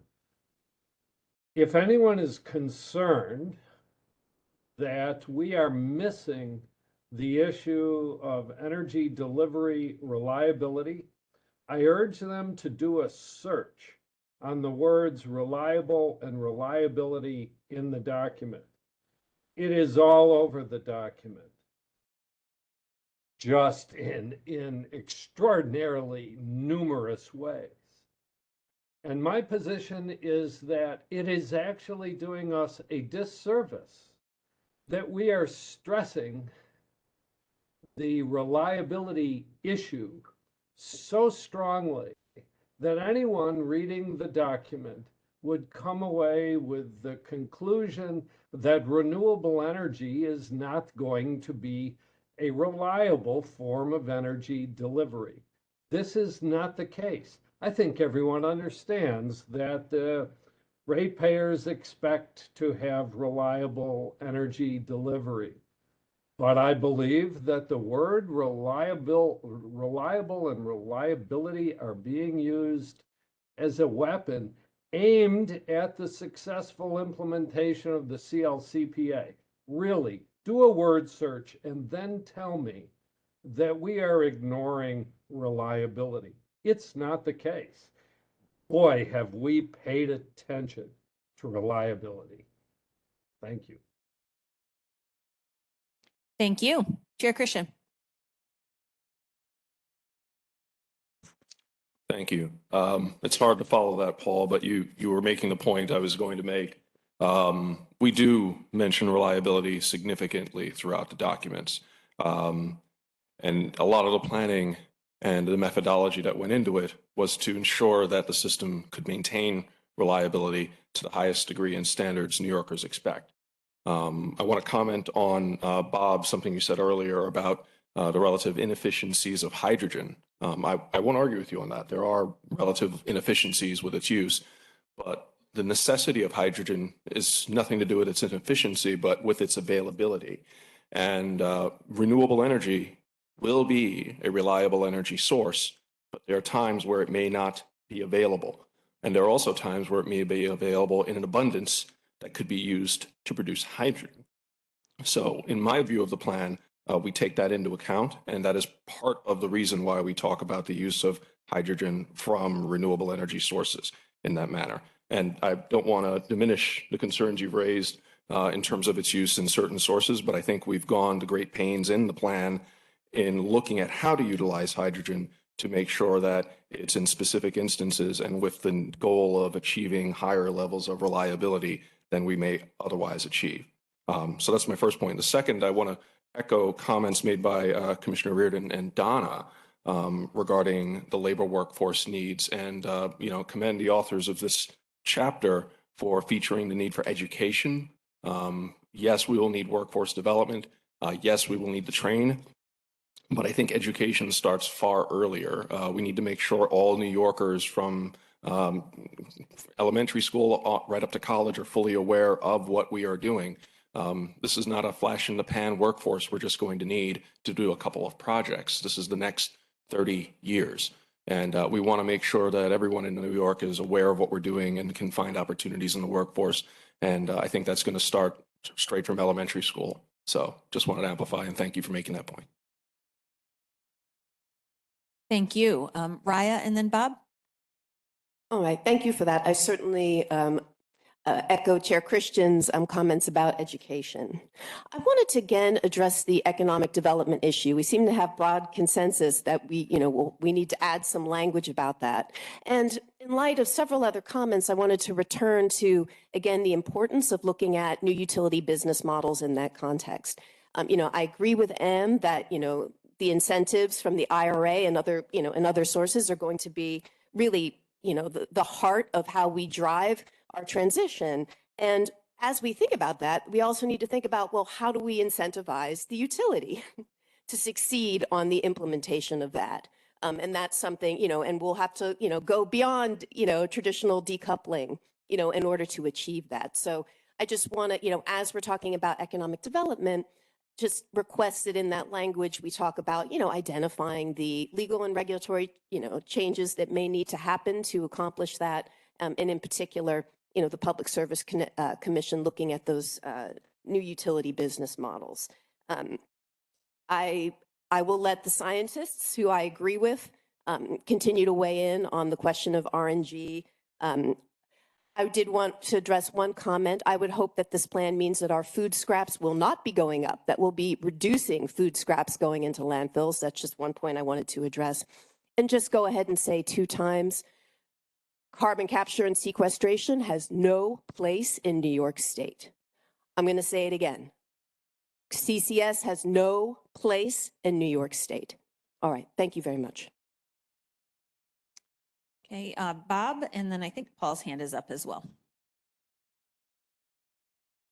Thank you. I just wanted to make 2 points. First, just briefly responding to Rory. I mean, I agree with you. There's a role for green hydrogen as storage. I didn't mean to imply otherwise. What I'm contesting is the thought that we use that green hydrogen to go to homes for heating. I think that's a terrible use of the green hydrogen. There's so many better ways to use it. So that was the point I was trying to make. And I also just wanted to add in terms of, well, Tom here corrected my understanding of heating on Long Island, which is informative. I have an upstate New York perspective, but from my upstate New York perspective, I live in one of the colder parts of the state. And I have a farmhouse that's sprawling and old. It's 135 years old. We used to heat with a number 2 fuel oil boiler, and 8 years ago this month, we hauled that out and replaced it with a ground source heat pump, and it's worked just fine ever since. That was fairly expensive at the time because the technologies were unproven and we way overbuilt it. But even overbuilding it and with minimal subsidies, it's been paid back already. And so, you know, this technology works anywhere in the state, and it's cost effective anywhere in the state. Thank you. Okay, Paul, I think your hand is up, just making sure you had something to add. It's actually a legacy, but I do have something to add. I really want to stress what Raya said about carbon capture and sequestration. It is an investment in an unproven technology and would be a wasted investment for New York State that could go into the needed investments for energy storage, which I agree is an important question, issue for us to solve in the pursuit of reliable energy delivery. If we invest in carbon capture and storage, we're investing in the continued use of carbon-based fuels, and it has no place in New York State or any other state in the union. Okay, looking around the room here, I think Peter's card went up. And then I'm not sure if the chair has something else to add, but let's start with Peter. Great, thanks, Doreen. I appreciate it. I just want to uplift something that Raya said just a few minutes ago about if you look at our overall plan, particularly on the solid waste aspect, we're going to be diverting all organics from landfilling and combustion. When you talk about food scraps, I like to just be plain and straightforward. It's food waste. And if you've ever looked at composting or any of the programs that are out there, it's just shocking how much food is wasted. So as we're diverting this, we're not going to have the extent of the methane problem coming from our legacy landfills going forward because we're not going to be sending organics there. We're not going to have this huge amount of food waste because we're going to get smarter about the amount of it that's wasted. So I just wanted to uplift that point that Raya said, because that source, if you will, a non-renewable source of just wasted stuff is going to be reduced over time as we implement all components of our plan. And it's not going to be a valuable sort of stream of something that could be, you know, an energy source going forward. Thanks, Peter. Chair Christian, did you have an additional point to make? No. Okay, I think we have talked about buildings and economic development. So that's really good. Thank you, Vanessa, for the update. Next up, I'll invite Jessica Waldorf to join us again to cover the electricity chapter. Thanks, Doreen. Next slide, please. Few next slides. Thank you. Yep, right there. So similar to the presentation that I gave before on gas, this slide here outlines some of the key discussion items that came up with the members in the mini feedback sessions.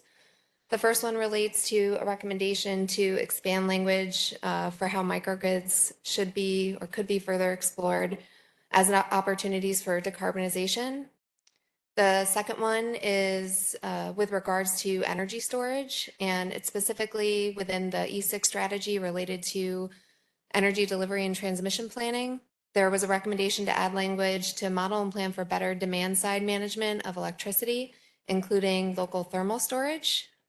And following that, there is a cost study bullet within the strategy E9. And within that strategy, there was a recommendation to mention hybrid heating systems as an approach or a pathway that should be explored, and expand some of the current language that focuses on downstate to recognize the need to address peak winter loads upstate when severely cold, and that demand response, geothermal, and thermal storage are some of the technologies that can be used to address this need. Basically, the point that some of the members are trying to make is that matching supply and demand is something that needs to be done throughout the state and not specific to one region. Lastly, under strategy E10, there was a recommendation to give higher priority to alternative fuels such as green hydrogen and RNG under the prioritization bullet, given the need for dispatchable resources. And conversely to that, there was a recommendation to remove RNG, given the small resource size, and to delete green hydrogen as it is one of many forms of long duration storage. And specifically on that last point, I think it was why call out one technology when there are several technologies that can be used to meet long duration storage needs. Next slide, please. And this slide outlines some of the follow-up items and some of the recommendations from the staff team on how to address. The first one here is related to expanding language in the discussion of peaking units to clarify what they are used for in addressing system peaks and how we can mitigate these peaks through demand response. The next one relates to adding a clarification to the bullet on regular and transparent resource planning. In that section, it outlines the evaluation of options to retire and or repurpose existing fossil fuel electric generation facilities. And the recommendation here is to revise the text again in that section to clarify how this fits into the biannual review that's required under the Climate Act and other state energy planning processes. Basically, the attempt that staff was trying to make there is to not have another duplicative process when there is already this biannual process, and instead clarify how this process fits within the biannual review that will be completed already under the Climate Act, and how one of the examples that we included in there is on the fossil fuel blueprint that was initiated this year and will be completed throughout 2023, and how those two processes align and how we will continue to look at planning and other actions to help phase out existing fossil fuel generation facilities, not just within New York City, but throughout the rest of the state. And next bullet is a recommendation to include some more language about the need to protect the existing renewable fleet. And there's a few specific references within the chapter that speaks to some of the existing programs that support these facilities, but just to make some stronger points about making sure that we don't, as we build new renewable generation, lose some of the existing generation that's already in place in New York.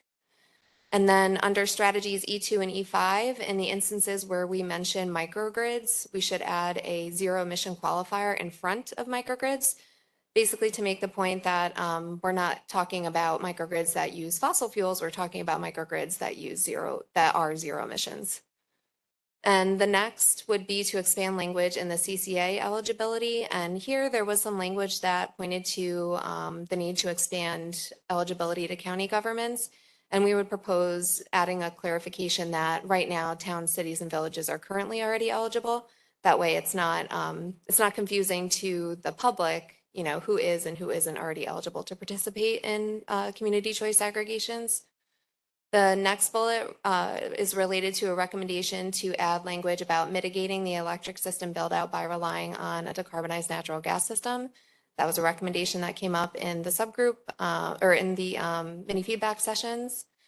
And the next was to update language to reflect a greater focus on the need for zero emission dispatchable generation resources, and to include the most recent projections of capacity need for these resources by 2040. And next slide, please. This one is very dense, but there was several different pieces of editorial feedback that I felt was important to call attention to. The first one is within the section up front in the chapter where we talk about vision for 2050 and also included within strategy E9.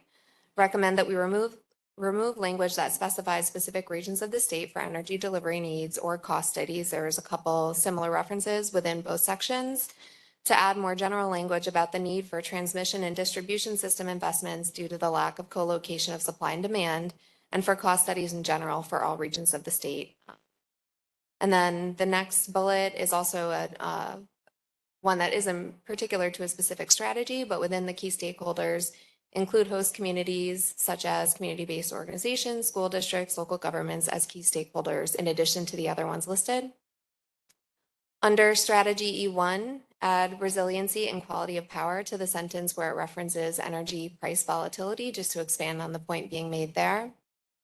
And under strategy E1 related to what I had spoken to prior, clarify language around peaker generation units and their quote unquote need, including the importance of resiliency and quality of power, including the requirements under section 7.3 of the CLCPA for disadvantaged communities and the need to ensure no disproportionate impacts, and provide a reference to the blueprint that's underway. So those are some of the edits that we would make there.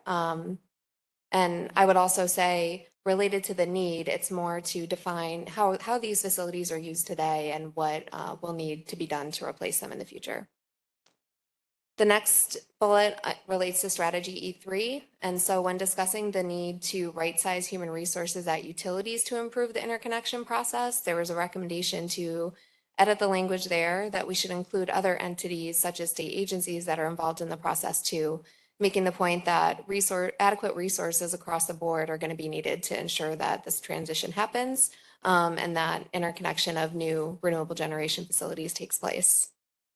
Under strategy E7, in investing in transmission and distribution infrastructure, there was a recommendation to also include that we ensure appropriate hosting capacity for other distributed energy resource technologies and use smart growth principles for economic development. I know we just had an economic development discussion, but wanted to make sure that we stress the point within this chapter as well.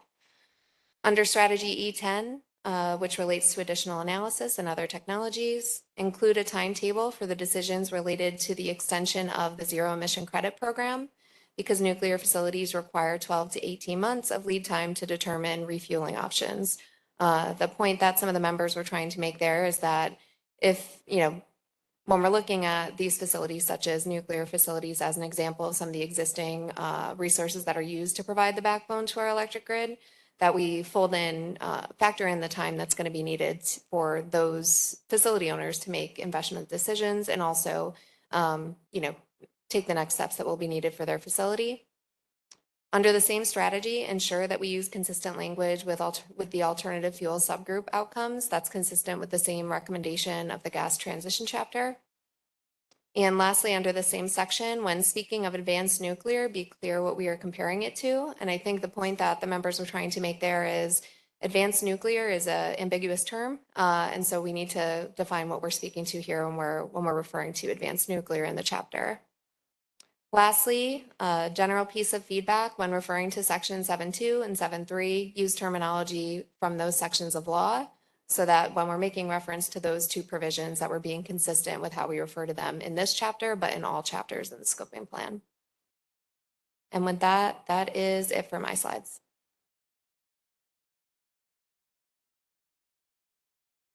Thank you, Jessica. A lot there to digest. So why don't we just see if Ann Reynolds is ready to start. So we'll start with Ann. I actually was hesitating there because I have some things to mention that are not on the slides, but I generally support all of the feedback and recommendations that you just described. It seems reasonable. The things I had to mention were some things that were not on the slides. So do you want me to go now, or do you want someone else to cover what's up here? Carry on. Sure. Please. Thanks. So the comments I have are on strategies E7 and E1. and E7 is transmission related. And there was just a couple things I wanted to mention. Well, I'll start by saying how incredibly important transmission investments are for all of our goals to get renewables built and to get renewable power to the places it needs to be.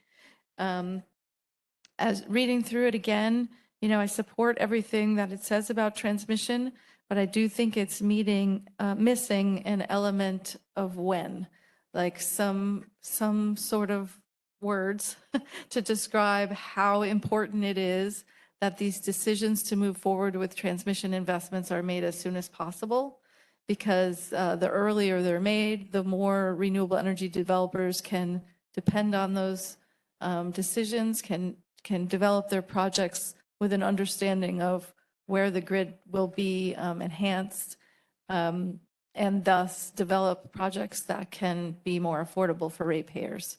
So there is a time is of the essence element to the transmission recommendations. There is, in one place I saw that it did particularly say, a public policy transmission need should be identified for renewables development in this current round of that FERC Order 1000 process. And so that's really important, but all the great work that the commission is doing on the coordinated grid planning process is timely. I know everyone's working so hard, so I don't want to just flat out say it needs to be faster, but it needs to be faster. That's one thing. I also noticed, I wish I had picked up on this earlier, but on page 25, it specifically mentions identifying the transmission needs that New York has to deploy 9,000 megawatts of offshore wind, which is what is in the climate law. But the integration analysis, I believe, has identified a higher target for offshore wind. I don't know if target's the right word. Identified that our achievement of our goals will require an additional deployment in offshore wind. So again, it would be more efficient if the transmission planning was for that higher level of offshore wind that we'll need. And I think it was 18,000 megawatts, although I could be wrong about that. It might have been 20. But in any case, if we're making transmission decisions for Long Island and New York City now, they should be made for the grid that we need to meet the goals, not just the 9,000 megawatts that's in the law, which is ambitious. But demonstrably, based on the analysis we've done for this plan, isn't enough to get us all the way there. So those were the two things on transmission. Backing up, I had a couple comments on the section E1 on retirement of fossil fuel. This is on page 10.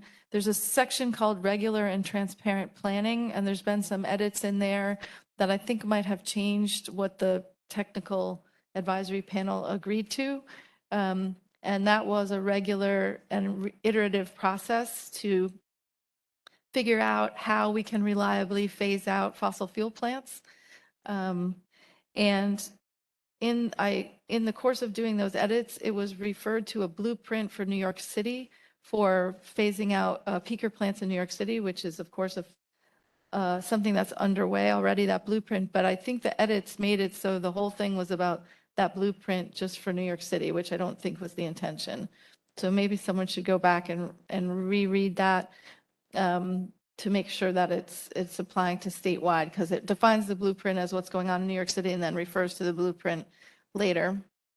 And I understand workload is important, but it did delete something that says be performed every 2 years. And maybe that can be addressed by saying, that blueprint, assuming it's statewide, would be updated as part of the state energy planning process. So it's integrated as part of that. It wouldn't be a whole new planning exercise, but it still wouldn't be a one-time thing. Doreen, you mind if I respond to that really quick? Of course not. Thank you. So thank you, Anne. You accurately captured some of the edits that we proposed to make in that section of the chapter language. What staff was attempting to do was to draw the two together, some of the actions that have been taken by the state specific to the existing fossil fuel generation fleet in New York City, of which are, the dirtiest peaker generating facilities are located, but also we're going to make some revisions to that text to connect it to the bigger picture, add in the biannual review process and make sure that we're capturing the original advisory panel recommendations. So thank you. Thank you. I think the order was Bob, Raya, and then Dennis. Thank you. I think it's a nice summary, and you certainly have captured most of what I was trying to address. I do have one comment and one question. Can we go back 2 slides?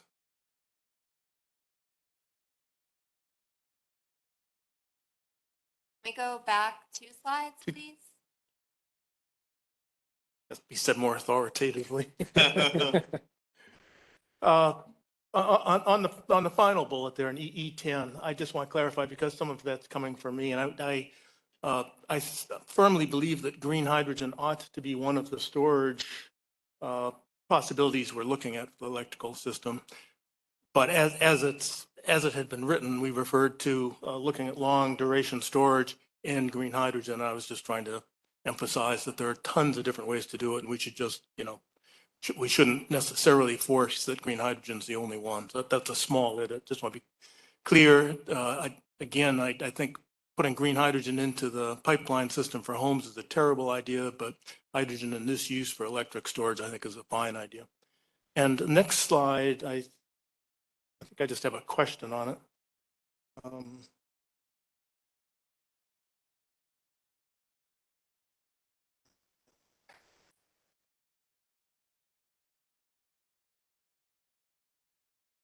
Yeah, I'm not sure.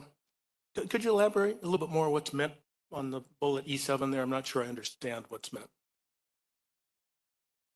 Yeah, on the bullet for E7, I was capturing some of the feedback that was discussed during the mini feedback sessions with the members on a recommendation that was made to, basically that by decarbonizing portions of the natural gas system, we could potentially reduce or mitigate the estimated need for the electric system build out. It's included here to capture feedback, not necessarily as a recommendation to revisit the text, but wanted to make sure that I captured all the members' discussion. Thank you. That's helpful. I would not support redoing that. Again, I think beneficial electrification is clearly the most efficient way to go and the fastest way and the least emissions way to go. So thank you. Raya? Thank you so much for that. I just wanted to say I certainly appreciate and applaud the edits on the resource adequacy planning to ensure that we're looking at all of the plants statewide, and also applaud the care to define sort of need for peakers. And I guess it's a question or a request that in that resource adequacy, transparent and regular, but I know it's also in the statute, but it should be, the goal should be to adhere, in that planning to adhere to the goals of the CLCPA. Is that, correct? Yep, that's correct. All right. Well, thank you very much. Thank you. I'm sorry. One last thing. I also wanted to applaud that CBOs, schools, and communities as stakeholders is a really important concept, and also should be able to participate in the economic opportunities, that are provided. Dennis and then Gavin. Thank you, Basil. So I want to pick up a little bit on Ann's perspective on transmission investments, because I agree with that fully. There is transmission investments already in the queue. They're part of the phase 1 process, CLCPA process, and I think we need to ensure are they the right goals, the right transmission systems based on what's in the queue today? There's a number of renewable energy projects that are in the queue. What's the probability that they'll go from where they are today to full completion? And then how does that factor into transmission investments and priority of where the transmission investments occur? I'm not Dennis, really Dennis, clear. can you speak a little closer to the microphone? Some Yeah, questions coming in I'm and out. trying Thank you. here.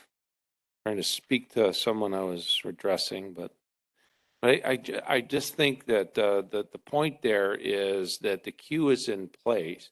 Should the queue be revisited in the context of whether or not projects have a higher probability to go forward?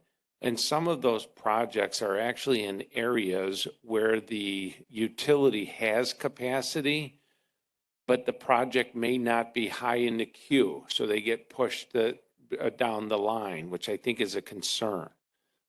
When we mention economic development in the context of transmission and distribution, I just want it to be clear that we also include those sites that are preferred sites for local economic development agencies.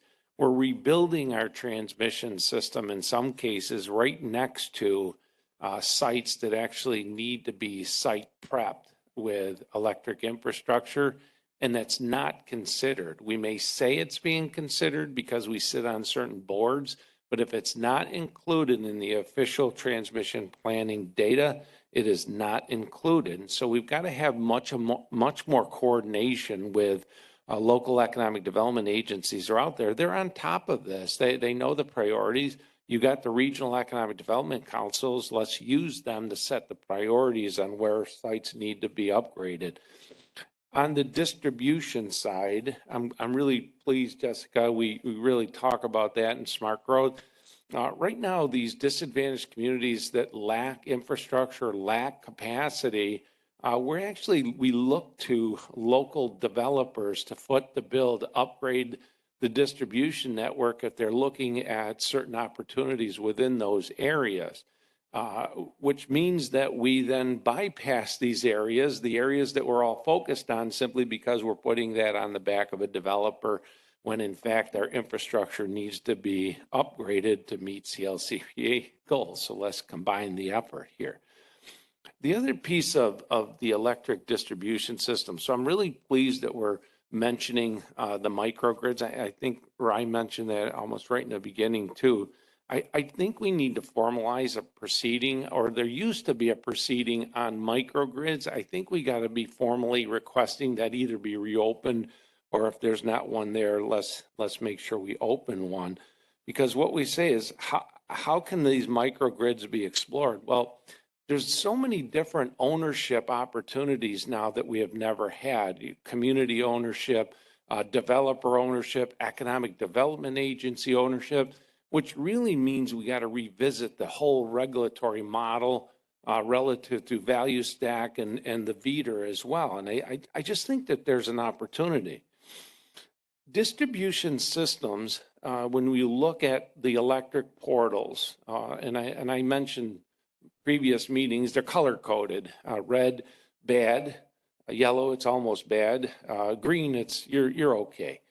The reason why they're there is that the portals have a hosting capacity calculation, and it's an actual calculation that's probably now 2 or 3 years old. So when it was first put in. So when that is in there, you got to realize that most distribution feeders are probably utilized 45 to 55%. So if you talk to a manufacturer and you told a manufacturer your production utilization is 45%, they're probably going to go out of business. So we got to rethink the models on how distribution systems are designed. And the reason why it's 45 to 55% is because we design systems over load factors or load profiles of the main use of those distribution feeders, which is either commercial or community-wide residential network. That means that we are designing systems based on a 2 to 3 hour window. And with battery storage, thermal storage, we have an opportunity not to think about how to shift from summer to winter peak, but how do we do hour to hour peak shifting and load leveling? It's a much more creative, but much more regulatory intensive approach. But it's the right approach if we're going to optimize our systems. And that's what we should be all about. Thanks. Thank you, Dennis. Gavin? Thank you, Commissioner. I just want to mention two things that I think are really important, and I compliment Jessica and the working group. I think we moved the ball quite a bit. But the issue of how to, there are many places in this overall plan we identify how to do certain things. I'm still concerned that we really don't put how we're going to protect existing renewables into the future. Ann and I both represent a large portion of existing renewables, and we just say it's important to do it, but we don't say how. And I think that we still have time to fix the chapter to talk about how to do that. And then on the how-to side, again, we talk about the need, and the ISO points out repeatedly the need for 95 new gigawatts of something and 27 new gigawatts of dispatchable emission-free electricity. But we don't talk about how we're going to identify that. And the statute, the CLCPA, requires the PSC to make that determination. And I would just request that a footnote be added in there, because we're talking about investment, we're talking about economic development, we're talking about reliability. As importantly, we're talking about job training and things that I know are important to Commissioner Reardon and Mario around worker training and standards. And along those lines, there is a petition pending at the commission for the commission to determine what those DEFRs, or those dispatchable emission-free electricity resources, are, and somehow connecting how to do that with a pending case, I think gives us credibility and is an important message to show that we're not just ignoring the need for these zero emission resources that are going to help keep the electricity on in the future. So those are two observations that I think we need to work on in language. And I do appreciate the direction this is going in, though. Thank you. Basil, do you mind if I respond to that? Absolutely. So thank you, Gavin, for your feedback. One, just follow up to what you outlined is we're not recommending making edits to the chapter to refer to a specific petition that's pending before the commission in order to be consistent throughout the plan, and not making reference to any pending petitions before the commission, and to not predetermine the actions of this independent body. There is, however, revised text that we've suggested to add that points to the actions that the Public Service Commission, in coordination with other agencies and other stakeholders, will take in accordance with the requirements of the Climate Act to identify, explore, evaluate, and develop these dispatchable technologies and solutions as they emerge in support of the Climate Act's requirements for the 100 by 40 mandate in the CLCPA. Thank you, Jess. Raya, is that legacy or your question? Okay, thank you. I just quickly wanted to, I was listening to Dennis's comments, and it's always interesting to hear engineers talk about the electricity system. But it points again for the need for us, the Public Service Commission to look at, DERs, VEDR to be, looking at these issues again, looking at the interconnection queue. What is the opportunity? How can we incentivize the utility to optimize, queue in the queue, et cetera. So you actually, you just mentioned one proceeding, Jessica. Is that a place or one examination? Is that a place where that examination may also take place, or? Yep, that's correct. There's a few related petitions, or I should say proceedings, before the Public Service Commission. And going back to some of the points that you made, Dennis, about the cost to developers to interconnect into the system, that's a good example of some actions that were taken this year by the commission to come up with a 2.0 version of the cost sharing requirements for developers, so that each developer isn't bearing the full cost of that upgrade, and instead it will be borne by developers as a whole that are looking to connect into the system. So we're not placing the burden on one specific developer. Instead, it's shared amongst multiple developers, which, addresses one of the barriers that developers had with interconnecting into the system. So there's a lot of different proceedings and actions, and it's our job to try to communicate, what we're doing in a way that makes sense to the public. Thank you so much for that.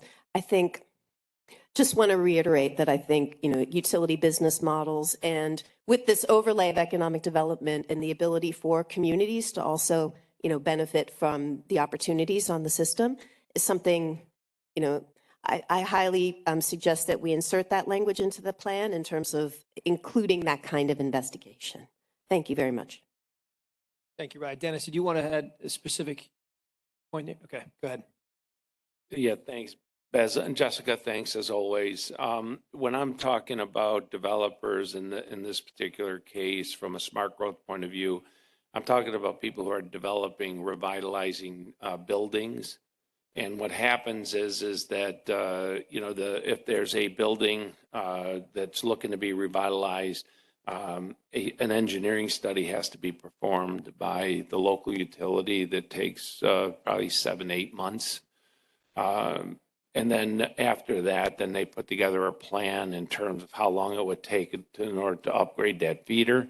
That's all at the cost of the individual developer that's looking at trying to invest in those type of communities. And I just think there's a real opportunity to not just look at the development of that building, but the impact of decarbonization on the entire system. So don't put that on the developer if in fact that system has to be upgraded. So that's what I was trying to allude to, but I do appreciate your perspective. Thank you for the clarification. Thank you. Let's go to Donna, Ann, and then Peter. Thanks, Basil. This is just a follow-up on a related comment from earlier, just again about use of hydrogen in pipelines. And I just wanted to just affirm my support for this recommendation of independent analysis to look at this. And we talked about it before. To me, there's the Build Back Better federal hubs are being explored. New York State is a party seeking, participation in a hub. Our company is, it's all publicly available, one of the participants as well. And in those hubs, one of the requirements for one hub at least is for decarbonizing for heat.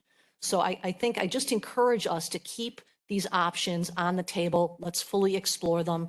I have a list of projects that are currently underway.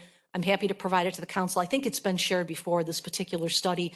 Enbridge is blending, Hawaii is blending 10 to 12%.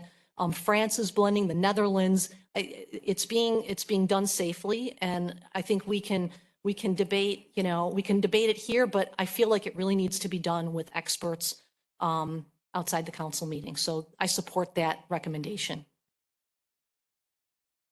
Thank you, Donna. Ann. Hi, I wanted to follow up on two of the issues Gavin mentioned to also highlight their importance. One is the retention of existing renewables. So just for folks' information, this is hydroelectric generators, as well as wind facilities that are over 10 years old and have come off of NYSERDA contracts. There's a new section in here about nuclear energy, of a couple sentences, I guess not a section, but highlighting or alluding to the fact that we might need to continue the ZEC program, the Zero Emissions Credit Program. I think that, echoing what Gavin said, existing renewables need at least an acknowledgement that we need to keep them in order to meet our goals, and that there might be something we need to do about it. As we go to 100% emissions free, we know that natural fossil gas is setting the market clearing price in New York now. And so when that's not there, there is a question of how will price formation work at the ISO when we have all emissions free? And it's not too soon to start thinking about that and thinking about how we can retain those existing renewables, especially hydro, when we know we need that both baseload and dispatchable if it works that way. The other thing is about the emissions-free technologies and the importance of knowing by the time we get there what that's going to be that Gavin mentioned. And I wanted to highlight there was an edit on page 34. I think this is related to what you were saying about not referencing the petition. But as it says now, it says determine technologies and define emissions free, and then goes on to say that the agency should identify, explore, evaluate, and develop dispatchable technologies. So I just wanted to voice my support for the concept of the state identifying potential emissions-free electricity generating technologies now and exploring them, evaluating them, investing in pilots and research, but not developing them, because I feel that that should be done by the private sector. And we do, if, for example, we assume that we would need a decade in order to deploy these technologies, whatever they may be, then this period, the next 8 years, should be when NYSERDA is doing for those technologies what was done 25 years ago for solar and wind. And I also support the language that says this should be done with a life cycle analysis of greenhouse gas emissions. So I think that in this near term, the appropriate role for the state is to identify possible technologies that could meet that requirement, study them, invest in some research, leverage whatever federal research is going on, and then not be developing them. That's a role for the private sector, but defining them after that study period has been fruitful. Thank you, Ann. So we'll do Peter, Dennis, Raya, and then the 15-minute break I promised you all. So you're telling us all to go fast? Well, maybe. All right, I will. Thanks. So two things I want to just second, if you will. Ann's comments earlier about the blueprint and Jessica's description of the edits. I really fully appreciate those and just support Ann's directionality on that. And I think Jessica's agreement on it in terms of making sure that we're just not doing a one-time review of that blueprint, and then it's ongoing and part of the planning process. Bob had raised something earlier. I think it's still up there on E7 on the bullet on the slide there. And I agree with Bob. I think we should not do that change. And then this is just sort of a broad comment in the editorial space for this chapter, but I think it can be expanded out more broadly.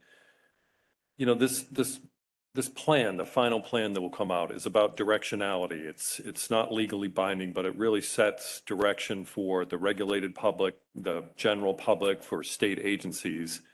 And I know that there's going to be some modifications in the next iteration of this draft to get very clear. The more we can bring in language from Section 7, specifically Section 7.2 and 7.3, into the document so that the public, especially key stakeholders from disadvantaged communities and environmental justice communities, regulated entities, really know the breadth of what we're talking about in terms of it's not just mitigating emissions, it's prioritizing reductions of co-pollutants. And I would just add one other key point. We often use the term state agencies. It's someplace we need to identify exactly what is listed as a state entity under Section 7, because it's really important to know that it's agencies, authorities, divisions, offices. I hope somebody is briefing the incoming division of budget director of Section 7 and how to align the state budget document and the proposed executive budget coming at the beginning of 2023, that section of law applies to the division of budget as well. So the breadth of coverage of all these choices and what statutory obligations should be spelled out somewhere pretty clearly throughout when we reference Section 7.2, 7.3, but more broadly, the breadth of coverage of this law for all state entities. Thank you, Peter. Raya, Dennis, you took yours down. All right. Thank you very much. I certainly agree with Peter's discussion of 7.3. The breadth of the application is indeed important. I wanted to harken back to the previous discussion about the zero emissions and investing in research for things unknown, whatever they may be, which I think was the term that was used in all respect. But I think I may as well mention now, maybe we'll talk about it again, but the inclusion of this idea of advanced nuclear that I know that was talked about at the last meeting, I think is premature and inappropriate in the context of the plan, because we haven't done the level of, we haven't looked at it, we haven't had a chance to debate it, and I think we've got a long and very knowable history in New York State of nuclear being a burden on ratepayers, and advanced nuclear not really being an advanced new technology, but really sort of a rehash of technologies that have been proposed in the past that don't, We don't have a full understanding of the feasibility. So I wanted to say that, I think we do need to have a discussion about nuclear. I think it's inappropriate, to include here. But certainly if we're talking about zero emissions and how we're going to research and look at that, like if that's what we're talking about, like let's name that. And I think we need to have a discussion about it. Thank you, Raya. So I think that is the last word. Let's take 15 minutes, starting right now. Let's bring it to, 11:35, be back in your desks. Thank you.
Okay, thanks everybody for getting back in your seats on time. Next, we'll take up a discussion of the economy-wide strategies chapter.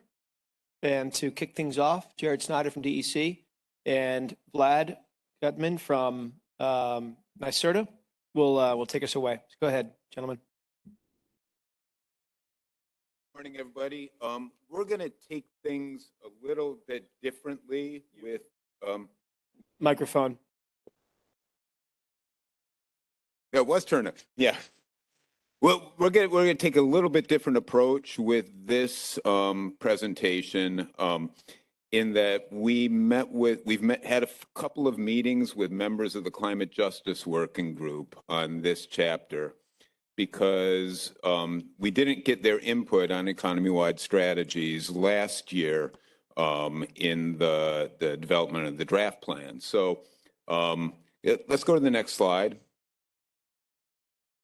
So what we see summarized here is some of the input that we heard from the Climate Justice Working Group. We met with them twice.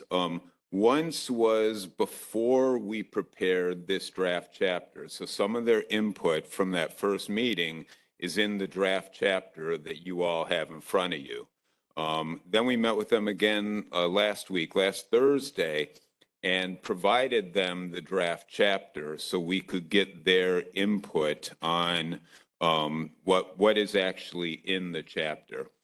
And what you see summarized on this slide is really the input that came in, mostly in that conversation, but also some unresolved input from the first conversation we had with them. In these conversations, there were different members of the working group represented. I think we heard from most of them over the course of the two meetings and at least one follow-up email.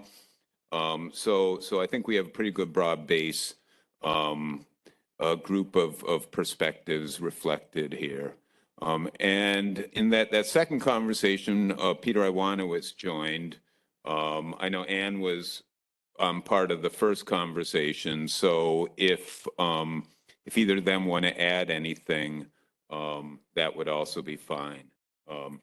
So let me just walk through this briefly. The first concern that they presented is somewhat distrustful of market-based programs like cap and invest programs. They're concerned that those could allow hotspots to be created or continued. And that would occur if, when emissions are going down across the economy in a market-based program like this, it's possible that some sources would not reduce their emissions. In fact, even some could increase their emissions by buying allowances. And so we have a number of provisions in the draft before you intended to prevent that from happening. The Climate Justice Working Group, they do not like allowance trading. They have concerns about allowance trading. So we suggest the possibility of not disallowing trades from outside the disadvantaged community into the disadvantaged community.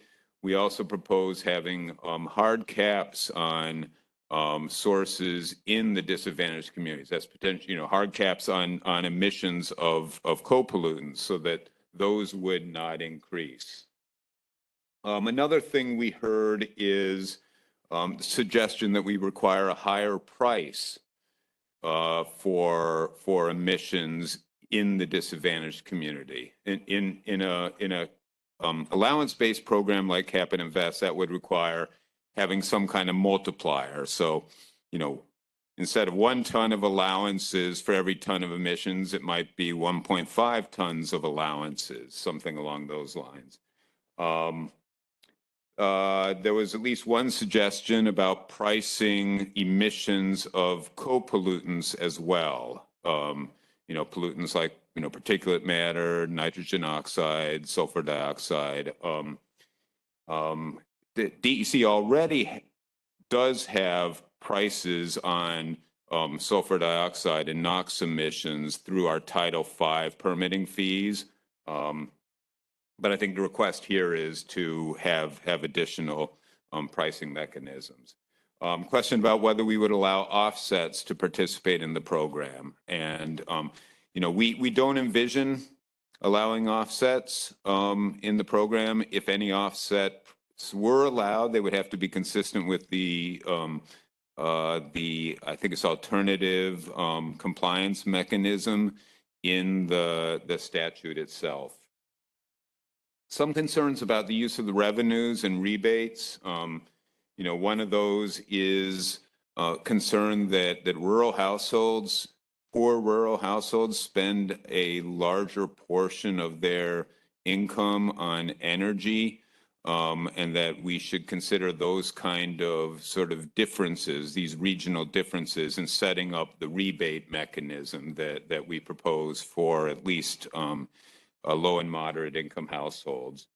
We were asked a question about whether revenues that are raised from sources in disadvantaged communities would stay in disadvantaged communities. Of course, there is a requirement in the CLCPA that at least 35% of revenues be invested for the benefit of disadvantaged communities, with a goal of 40%. But this question about actually tying the amount of investments in a community to the revenues raised in the community is something else that could be considered. Request that we consider revenue raising ideas other than a cap and invest or carbon tax program. No real suggestions in that regard, but that was a mention. And how will we track emissions of co-pollutants? We track those emissions now. And, in addition to our, the mechanisms that we have for tracking emissions, we would also track air quality as we do now through our monitoring program. So that's a way of ensuring that, the hotspots are not created, that the hotspots that may exist now are being mitigated. We're able to track that. And we have a community air monitoring program in place right now that'll give us sort of a good snapshot of whether, what hotspots exist now that we can really keep an eye on to make sure that those are being mitigated as we're implementing, this economy-wide program, but also all the other programs in the scoping plan that are directed at reducing emissions. To the extent that we're reducing, activities that result in greenhouse gas emissions, those are also reducing emissions of the other pollutants that come along with combustion. So that really is the primary input we received from the Climate Justice Working Group on the economy-wide chapter. They also provided some input on the Clean Transportation Standard, which is in the transportation chapter. And we'll reflect that in the revisions to the transportation chapter that will be discussed at the December 15 meeting. So next slide. On the follow-up items, just a few to mention here. There was a question about the investment goal of 40% or the minimum requirement of 35%. Is that investments to benefit disadvantaged communities or actual spending within disadvantaged communities? A second question was, again, sort of similar, and I'm sorry, these are comments that we heard from the council members themselves. The second one is cap and invest should include co-pollutants for sources in disadvantaged communities. Another one was mechanisms to mitigate the impact of higher costs, sort of the rebate mechanisms, should be clear and effective.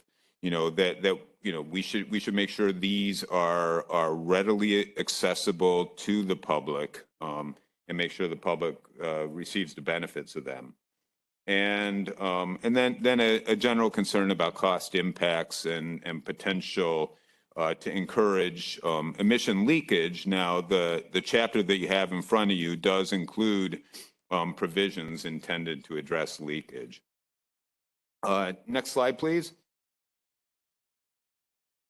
So on the other feedback we received, this is really, sort of more in the nature of line edits and clarifications. Just a couple of things to highlight. I'm not going to go through all these. You can see what's on the slide. Everybody has a copy of the slides. Some concerns about regional impacts that we should consider. Let's see, how would RGGI be integrated? We've talked about a number of options. I think our goal would be to make sure there isn't, to avoid, double regulation.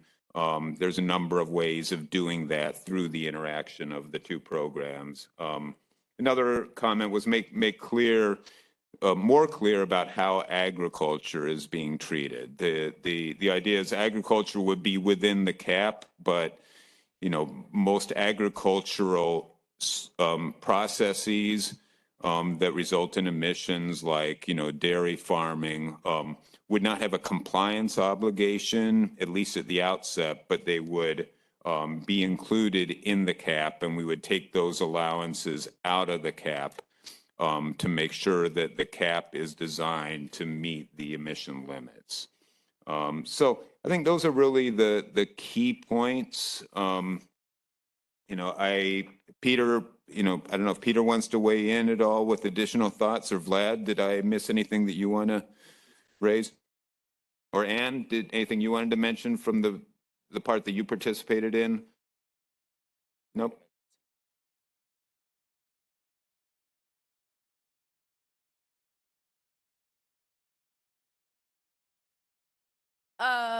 Let's see.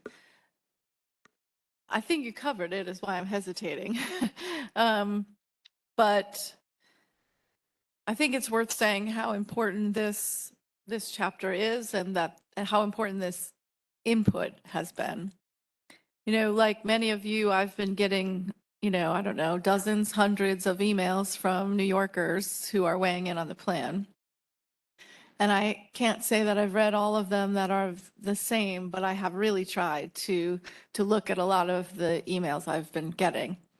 And there's been a lot of feedback in the last week or so, specifically on a Cap and Invest program, which is something that I think the plan should include. And the letters and the emails and a statement from New York Renews that came out last week highlighted what you just described, their concerns, and a lot of it stems from a distrust of market measures, some valid fears about how will this affect the sources of pollution in, right where I live, and will this get us where we want to go? So I've tried to look through the list of the characteristics of a good program that have been included in those emails, and what the edits that you folks have made to this chapter, and I feel like we've done a very good job addressing those concerns. I think that you can address some of those concerns in characteristics internal to the design of a Cap and Invest program, which is important, and you can also address them external to that, but in other parts of the plan, and I think we've done both. In fact, for example, one of the things I brought up earlier was that the technical working group in the electricity chapter really debated a lot about having this iterative approach to how do we apply standards to power plants and ratchet them down over time, and it needing to be iterative because we need to maintain reliability. But as time goes on, the requirements for maintaining reliability might change and adjust as we have more renewables online, or more storage, or more transmission upgrades. But those parts of the plan that would address emissions from specific sources and specific places are so critical. And then on top of that, this design has the possibility of having what we used to call stationary sources, right? So some emissions reductions for those key stationary sources as well. I mean, I think we have the possibility of designing a cap and invest program that would be the best in the world. And that's not an exaggeration, that it would be considering all this input from stakeholders, but still doing what we need it to do, which in my opinion is to cap emissions and to invest in the solutions that will allow us to get there. So that's my little speech about a cap and invest. I have more to say to it about it actually, but on this particular aspect of addressing the concerns of the skeptics, I think we've come a long way and proposed a good policy option. Thank you, Ann. Peter, are you going to weigh in?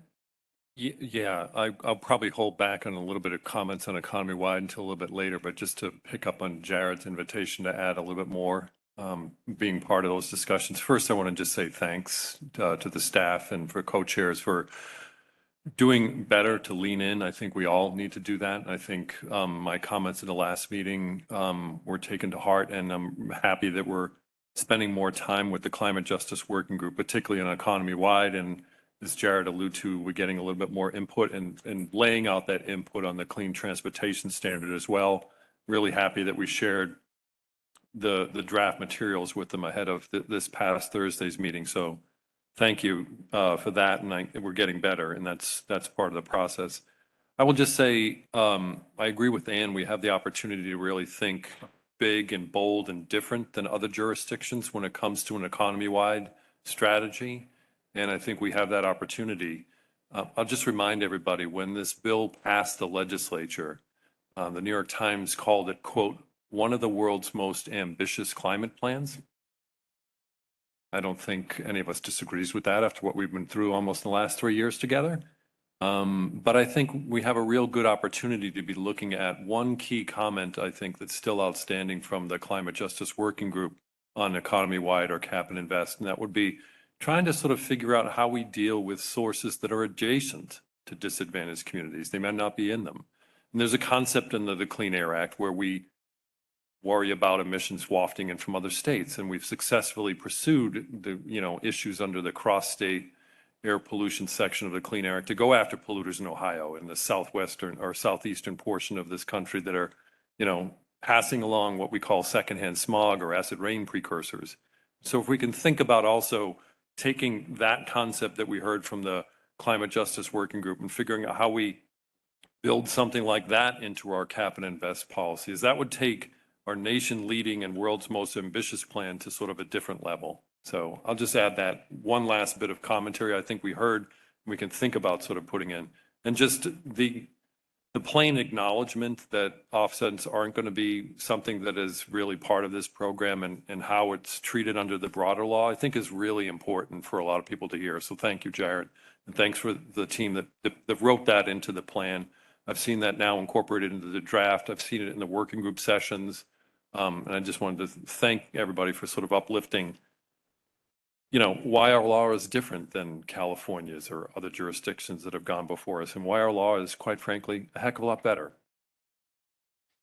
Ben. Okay, let's move to questions. Raya. Well, I, for one, am very, very skeptical. I do agree that New York's climate law, really was important and revolutionary in that we match this idea of a renewable portfolio standard with requirements on equity. And that does provide us with the opportunity to, again, lead the world, lead the nation in equitable policy. But I'm completely unconvinced that that is what has happened here.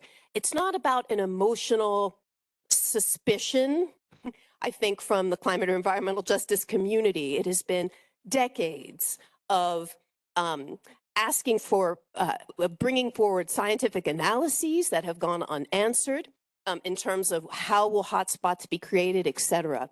And I think that in our instance, we know that we must prioritize emissions and co-pollutant reductions in disadvantaged communities, not just try and mitigate a hotspot. So as somebody who wasn't involved in the conversations, in what seems to be an ambitious sketch of a plan, perhaps, Jared, if you could talk about, for all of us, how those concerns of the climate justice working groups were substantively addressed within the current iteration of the plan.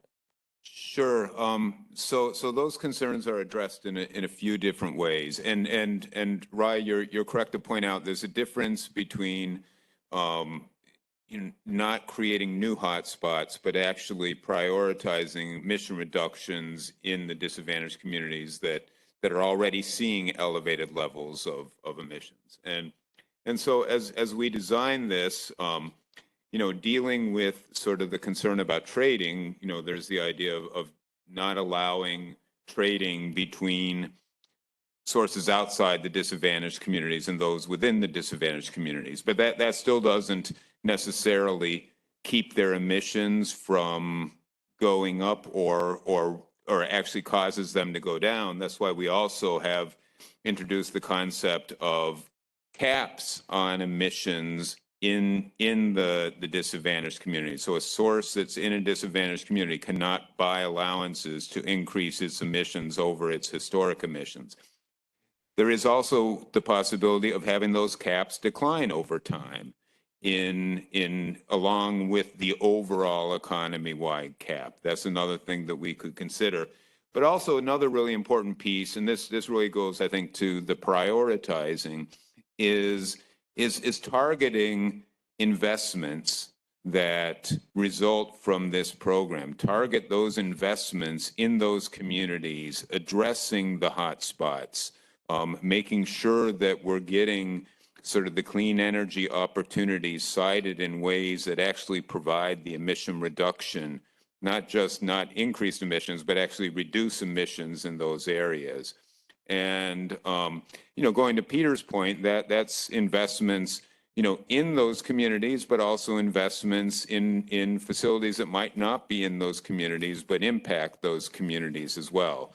With thinking like, highways and the like throughout the New York City area, that communities are often, downwind of those highways where there's a lot of diesel traffic concentrated. So those are areas that we could focus on the investment side. So some of this is laid out in the chapter, but other concepts like this will put into revisions to the chapter. You see at the next meeting. And then I guess one final thing I want to point out is this would all be followed by a really vigorous DEC regulation development process that would involve many meetings with stakeholders, environmental justice communities, and many other stakeholders as we, really sort of nail down what those details will be. Because, what we have right now is sort of a description in 3 or 4 pages. The rulemaking implementing this is going to be much more complex than that. Thank you very much for that. And I thank you for also alluding to that DEC process, because I think what a lot of folks would say is that our climate law already requires these emissions to come down. And I, for one, would like to see language. I know we're saying these are things we could consider, but I, for one, would like to see language about the, declining caps, language about, we know from California and other places that throwing money at the quote unquote, disadvantaged communities problem is not, something that creates community self-determination, so that we want to see actual metrics. Are these investments actually turning into, emissions reductions and other benefits for disadvantaged communities? And frankly, if it is not a program that prioritizes emissions and co-pollutant reductions in disadvantaged communities, then in my view, it is inappropriate in terms of what the climate law is trying to accomplish. So I certainly support the concerns and the comments of the Climate Justice Working Group, and think that I think that this is a sketch, and I think that we have to be sure to put these markers in the sand, language in it now about no disproportionate burden, about these impacts, prioritizing emissions and co-pollutant reductions in disadvantaged communities. I know that we're going to talk about it later. I think we've already got a system of regulation. I think the polluter should pay. But I guess I would request that we go ahead and walk the walk on the concerns of the Climate Justice Working Group in terms of putting markers in the plan now that we want to make. We're not just trying to mitigate hotspots, that we're going to prioritize emissions and co-pollutant reductions, will cause no disproportionate burden, that will generate funds, that will create real opportunities for community self-determination. That is the type of program that is aligned with the vision of the CLCPA and what a just and equitable and world-leading cap and invest program could look like. So thank you very much. Thank you, Raya. Any other questions, comments? Online? Yes. Mario. Thank you, Basil. First, I just want to say that both for this, excuse me, for this chapter and for the industry chapter, just to be clear that addressing the disadvantaged community issue, the labor movement wholly supports and fully supports that, and protecting the community without a doubt, 100%. I just want to make it clear again that we need to maintain as much flexibility here as possible because we need to prevent the elimination of good, solid union jobs. And I think that moving toward jurisdictions with less stringent emissions or labor standards would be self-defeating. But I just want to make sure that we're on the record for that, for this and that. Thank you. Thank you, Mario. Ann. Thanks. Just two things. I wanted to first agree with Raya that the language should definitely have that the cap should be declining and that there should be measurable reductions in disadvantaged communities. I think one of the benefits of now having a definition of disadvantaged communities in New York is that we can target that air monitoring to know if the effect that we wanted to have is what we're having over time, and then adjust the program accordingly. I also wanted to take an opportunity maybe to, since we started in on this with how we are designing the cap and invest policy to reflect stakeholder feedback. It's also maybe take a step back and say, why do we need the cap and invest, even though that seems obvious? But you know, I was thinking, Peter, when you said that we've all spent 2 years together developing this plan, when it's done, three years, okay. When it's done, we want to be able to answer those tough questions that will come from the public. Like, are you really going to meet the goals? And how are you going to pay for it? And this policy is the answer to that question. So without it, it is a amazing amount of analysis and assessment and modeling combined with a really great list of actions that New York must take. So it's a good plan. But the cap is what allows us to say we're capping emissions at the levels required by the law, and we're going to do a rulemaking process at DEC to ensure that that cap is met. And the invest part of it lets us invest in all of the incentives that incentives for emissions reduction, behavioral changes, but also incentives for workforce training and public education and building decarbonization all need to be paid for by some way. And if we end up with a plan that doesn't answer those two questions, I don't necessarily think that we've succeeded. And I don't want to be a downer, but New York has had climate plans in the past that we haven't achieved. The difference now, of course, is that it's in law and we've had this really robust stakeholder process and planning process. But we still need to make sure that it's a plan that can stand on its own 2 feet to get the job done. Thank you, Ann. I understand, Gavin, your hand is up. Yes, thanks, everybody. Jared, nice job summarizing it. I really appreciate being part of this group. I have a question that I didn't raise in the small group because I actually forgot about it.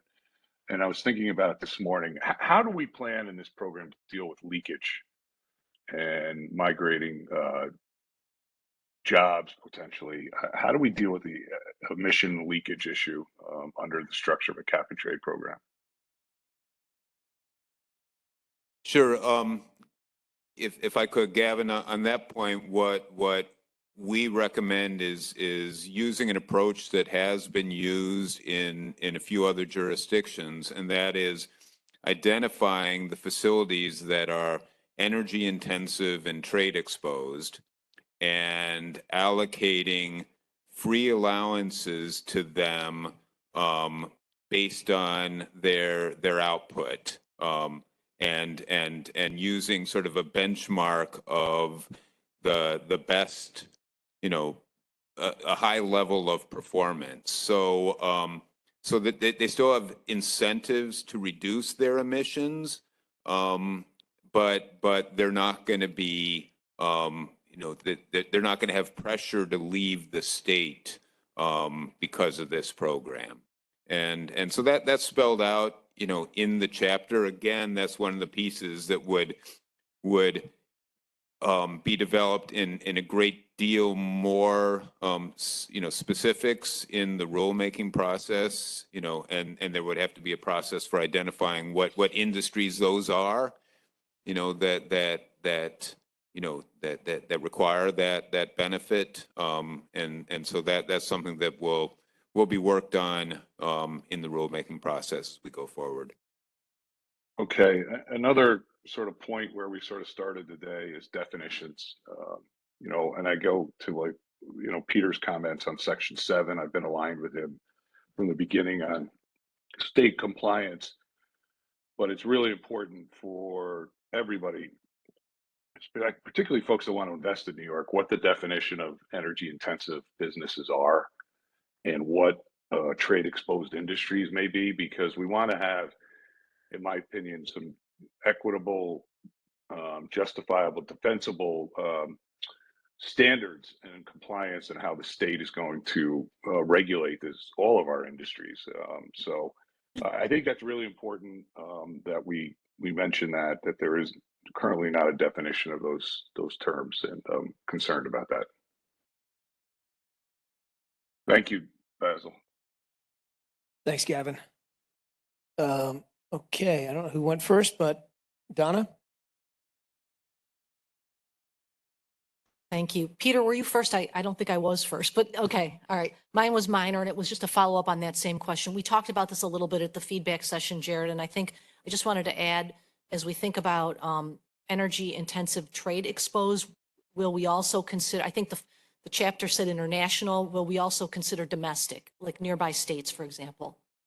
Thanks. Yeah, thank you for raising that, Don. And I realized as we were having this conversation that wasn't listed on as the points on the slide, but good point. Peter and then Ann, or sorry, that's Rose. Yeah, thanks.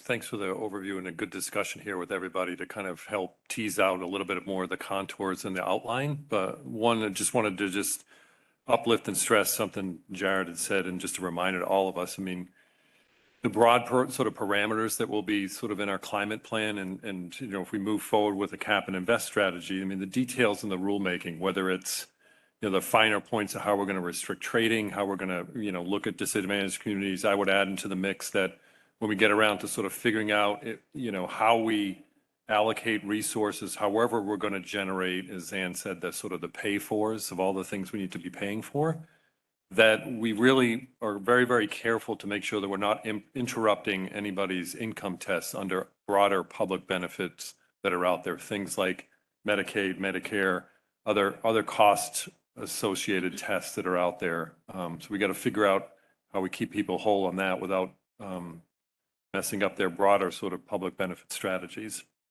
And I would just sort of also add, just that broader point of when we get into the issues of the costs and benefit of everything we're doing here. I mean, to me, it's great that we have the broader sort of concept of what the benefits of what the climate plan are going to be, that the costs of not acting are going to be greater than the costs, of us acting. I know that was in it was actually the electricity sector chapter that had that very fine sentence, and it's just worth uplifting again. And then when we get into the rulemakings, that's where we get in with administrative procedures to look at the very true benefit costs scenarios.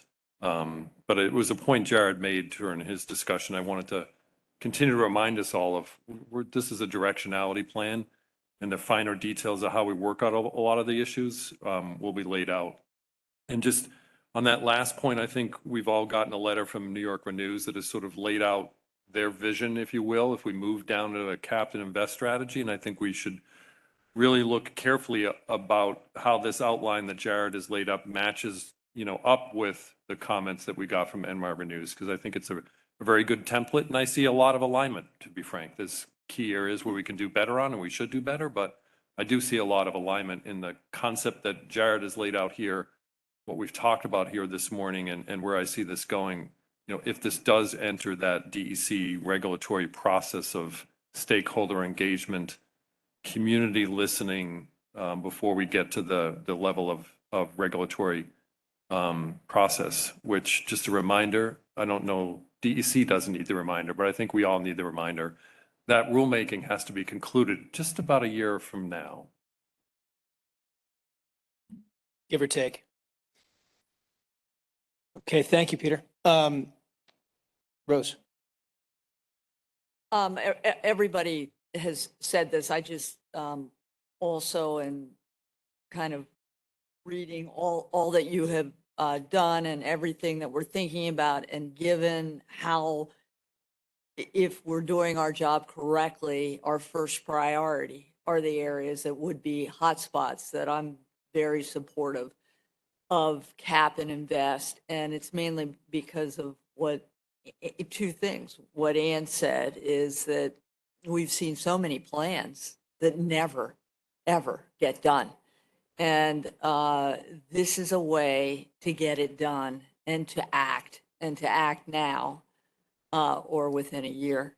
And secondly, I do believe that the devil's in the details, and also to make sure that we hear much more from the public and the stakeholders that are impacted. But I really think that we can do this well and as it should be, particularly for the disadvantaged communities, and then be an example and model. Thank you, Rose. Raya? Thank you for all the comments. I just really want to say again that I'm, as somebody who spends a lot of time in stakeholder processes, and they are very important, but what we really need to do is make sure that process goes in the right direction so that we include language now that ensures, again, and I've said it once before, but if we want to have a world or nation leading equitable, cap and invest style program, then we have to focus on how will this prioritize emissions and co-pollutant reductions in so-called disadvantaged communities, not how can we avoid hot spots. So I think, and what will those metrics be? And I think it's important to add that in the language now to guide what these processes look like going forward. So it'll save people like myself just one more paragraph, but so that we can start going in the right direction on the outset. Thank you, Raya. It's an excellent point. Okay, I'm not seeing any other questions or comments in the room here or virtually. So with that, Jared, Vlad, thank you. We'll move on to industry. And to lead us on that is Vince Ravishere from ESD. Vince.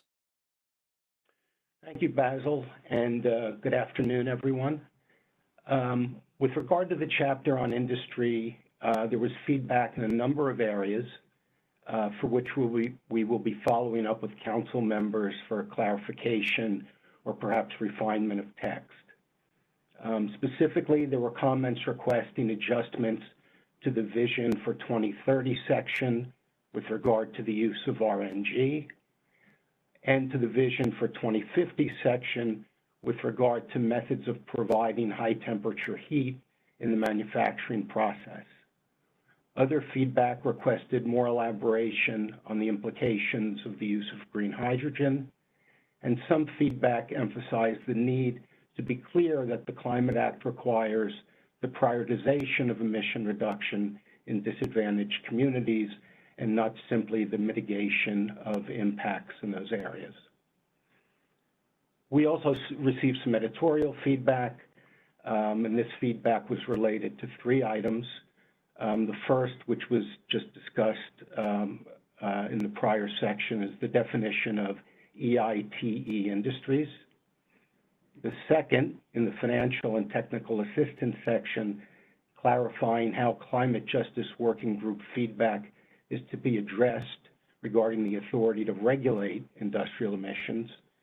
And then third, in the research development and demonstration section, clarifying how climate justice working group feedback is to be addressed regarding harmful effects that have been shown to be associated with new technologies and approaches to providing industrial high heat.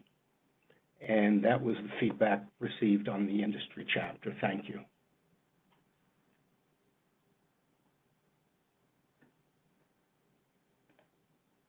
Thank you, Vince. Questions for Vince? Yes, Bob? Thank you, Vince, and thank you, Basil. Not a question so much, but a comment really on the first 3 bullets up there. And I just, from my standpoint, we want to let market forces determine the best ways forward as we decarbonize some of these high heat, energy intensive industries. But we also want to keep in mind doing so in a way that reduces the greenhouse gas emissions most effectively. And my reading of the developing engineering in this area is that one could use RNG, one can use green hydrogen, and one can use renewable electricity for virtually any process that we're talking about. And so the costs are going to be different, and the particular effectiveness is going to be different depending on industries. And obviously, this is a fast changing area, and it will be modified. But I don't think we should be specifying at this point particular fuels over others. I do think we should be highlighting the need to reduce the greenhouse gas emissions. And there are two parts of it that I'm a little concerned about here. One of which, I feel like I'm beating a dead horse because I've said it a few times already today, but RNG is certainly not a zero emitting fuel. It might be a very high emitting fuel. I think the science suggests it is. And so we need to be careful about that.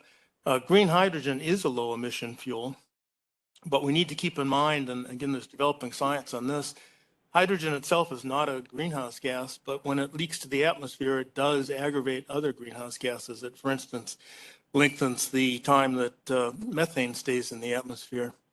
And any gas leaks. The question is how much. Methane leaks some, and we can try to reduce that, but it's always going to leak some.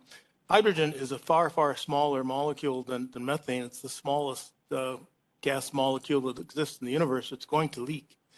And we need to be cognizant of that in thinking through how we're going to use it. So I'm not saying we shouldn't go against green hydrogen. I think it should be a very careful analysis here. And again, I would leave it to market forces overall. But as part of that, the state should be providing a better context on the greenhouse gas emissions from all 3. Thank you. Thank you, Bob. Dennis?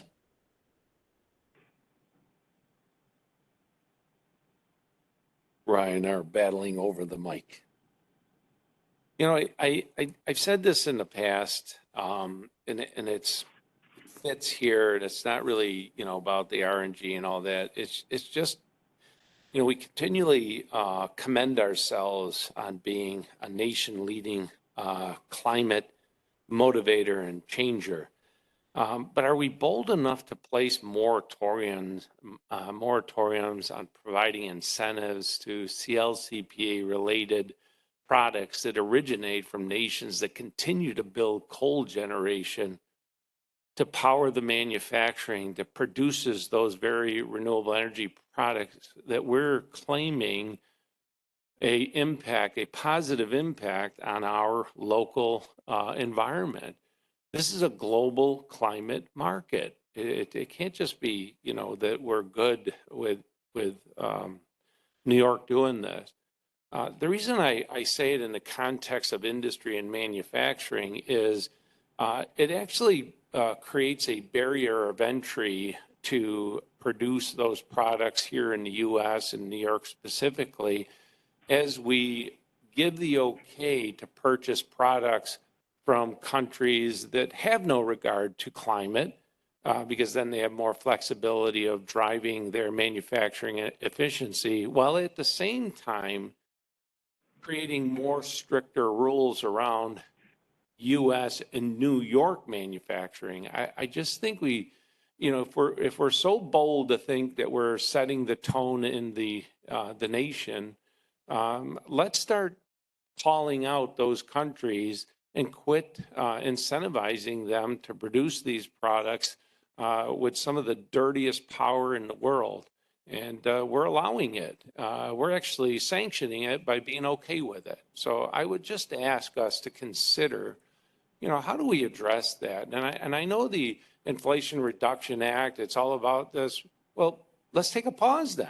Why are we continuing to support these countries is just beyond me. There's other countries that are cleaner countries that produce these type of products, and maybe part of our next steps, let's investigate where we're purchasing these products from, whether they're direct or indirect, but they're being produced with some of the dirtiest power in the planet. And I hate the hypocrisy of some of this. That's all. Thank you. Thank you, Dennis. Raya. Hi, I wanted to support Bob's comments on the RNG. I think that this is where we hear the toggling between keep all options on the table as we figure things out, which we should do here, and focused on greenhouse gas emissions reductions, and the idea of actually picking a winner in the private interest. So I just, which it looks like is what's happening here. So I just wanted to support Bob's comment there. Thank you, Raya. Is that Donna? Yep. Yes, thank you. I was just going to add on the second bullet on this slide. I do believe material has been submitted to the council that does substantiate industrial processes that really can't be electrified, or maybe not yet. So I guess I would just add that comment. And again, I know we're all saying, kind of repeating ourselves at times, so I apologize. But I don't think we've talked about this today. So I would just add that, again, back to the work of the alternative fuel subgroup, and we had a lot of meetings, a lot of discussion, and I know that we talked about it, and I know that it was presented here to the council, that there's lots of ways to mitigate emissions from renewable natural gas production. It can be managed through good regulation, which I've said before, I know New York is very good at. So I do believe that looking forward, there's a way to do it in a way that will manage emissions, and especially as well with hydrogen, as it continues to be studied and evaluated, it is being used in pipelines, and we can manage that safety through regulation as well. So thank you.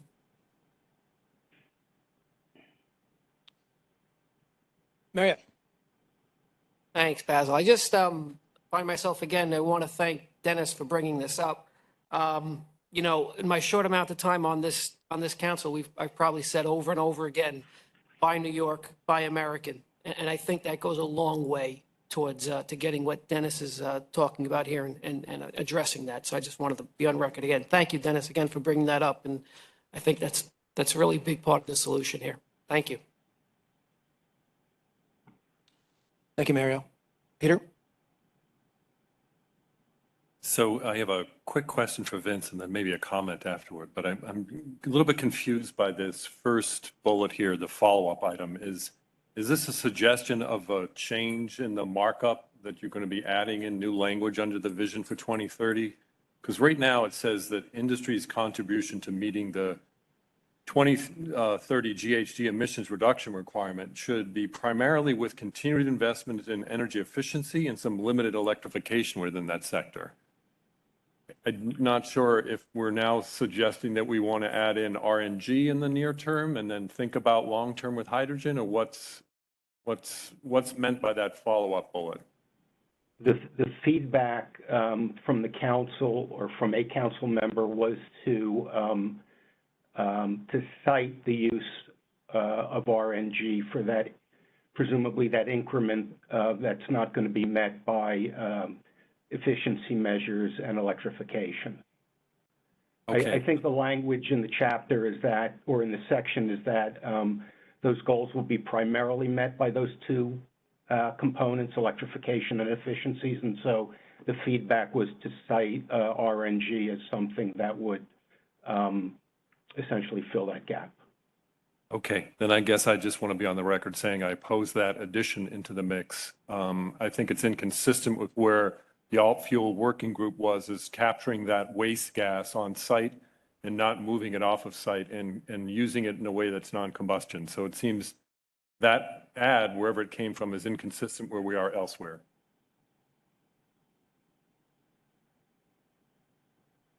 Thank you, Peter. Mario, I assume that's legacy? Okay. Oh, good. Raya. Just saying that if my earlier comment was also meant to say that I am against the insertion of the language.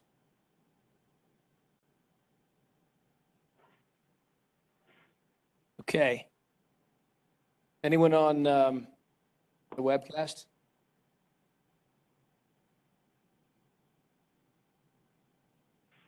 Okay. Okay. Vince, thank you. Thank you.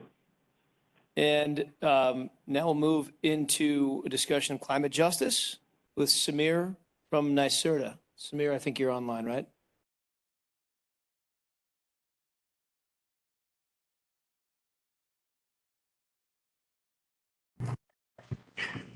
Hey, yes, sorry, I'm here. Next slide. Samir, your audio is coming in pretty garbled. Is this better? Marginally. Let me see if I can.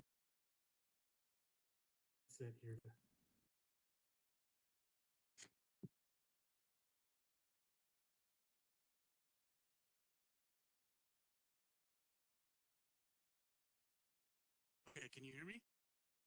Give it a shot one more time now. If it's still garbled, we'll go to health and then come back to you. Okay, so I could cover the follow-up items. Is this good? My audio? That right there is good. Perfect. Yeah. Okay, so there were some comments which are probably more useful to directly follow up on. The comments that were provided around the economic focus and including smart growth and economic development. It seemed like those were related to the investments and the accounting. And so I will follow up on that too, how we're going to develop the metrics that will account for the benefits. And it doesn't right now necessarily exclude economic development. The key thing is that the metrics that are being tracked have to be those which we can measure and report on a fairly frequent basis. And then there was a concern about there was a description on the disadvantaged communities investments and that they might flow more, or that they might have a bias towards going to nonprofit agencies. And that is not the case. Generally, like all of the funds would be awarded on a competitive basis and they would go to nonprofit agencies, public sector agencies, and the private sector. And, the fact that it would be open to all of them generally reflects the fact that in order to achieve the important goals of economic development and job creation, we need to involve, all of these entities. And so hopefully that clarification will address that concern. And then on the editorial feedback, all of these changes were relatively quick and easy to make. So we went through and re-added the text referencing section 7.3.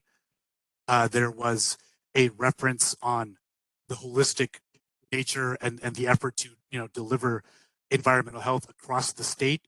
And so that included a reference to the ballot measure that was passed last year.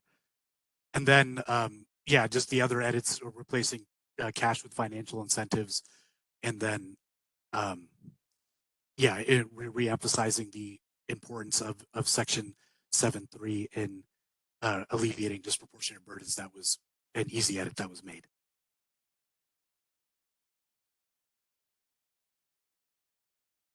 Thank you, Samir. Any feedback, questions, comments? Dennis?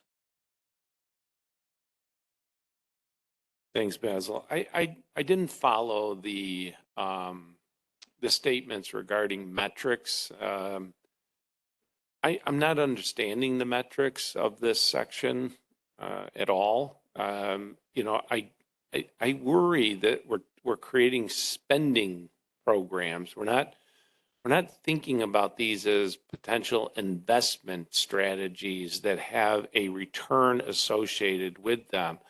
And as a climate action council that's looking at a plan that has 35 to 40% of the spend of this strategy of climate change, and yet today I still don't know what the metrics are of 40% of that spend. It seems like we should have something, and I know we're doing clean air monitoring. I get it. It's a wonderful thing to do. But this is where I think we got to get bolder, and these are jobs or penetration in our disadvantaged communities in some form or fashion, number of households impacted, there's got to be different metrics that need to be part of the initial plan going forward so that we give people a starting point. And Dennis, I think it would be very useful. We're working with the Climate Justice Working Group right now on this set of metrics, and I believe we will be able to follow up with the entire council later next month. So I think that conversation would be useful to kind of go into the purpose and the use of these metrics. But I see the comment here as mentioning smart growth and small business development as important focuses. So and you also mentioned job creation. And I can say that jobs would be very likely one of the metrics that would be included in this initial set. It's really a way to account for the clean energy investments that are being made. And, as the Climate Justice Working Group will need to visit the disadvantaged communities criteria every year, we would like to provide a set of data like investments and certain metrics, at least on that same basis, that we could easily quantify and track and report on. And obviously, as our data collection tools evolve, we'll be able to add more metrics. So it's not the case that smart growth and small business development are not a focus of the investments, but we need a way to easily quantify that and measure it on a regular basis. But certainly jobs is one of the things that we can do, and that is very likely to be a part of the initial set. Would we have that information before December 19th? I'm fairly confident that we will, that we'll be able to do that, meet before then on this. Raya? Thank you so much for that. I think this is something I mentioned at the meeting before last, but, we do have, as Dennis alludes to, and these metrics and development with the Climate Justice Working Group sound great, as does the, continued development of the disadvantaged communities criteria. But we do have these sort of processes running in parallel. And, I guess a question for you is that can we insert some language that sort of recognizes that, and that this planning process needs to reflect the work that's happening there? Or in some kind of way to acknowledge that we have these two tracks and that they're really, really important pieces still to be developed that this plan is going to need to take into account and really act on, in terms of we've got 40% and then this other piece is happening. Couldn't happen soon enough, but the process needs to play out. Yes. So I guess the question is, can we have some language that just sort of acknowledges the links of these two tracks? Yes, we can definitely updating We can that. absolutely do that. Thank you very much. I also have a question that I don't think this is a new issue per se, but I wanted to go ahead and flag it, which an issue with regards to Indigenous nations, tribes, and communities. I know that I've spoken to folks who are very concerned when it comes to creating their own utility systems or, having wanting to have energy sovereignty, that there's this untenable situation where the utilities either ask them to waive their sovereign immunity or pay very high, or self-insure at very exorbitant rates that can actually make the projects uneconomic. And I know, that that's something, that it's a thorny issue, but I wanted to raise it. I don't know if if this has come up before in the context of the Climate Justice Working Group, but I know that it's an issue that's important and needs to be worked through to some resolution. Has that come up?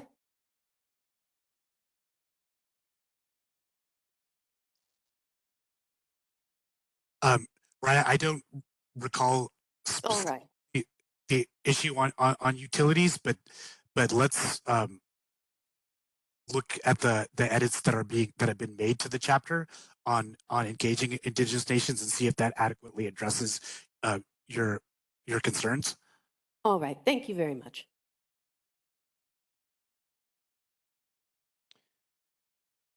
Raya, thank you. Any questions online?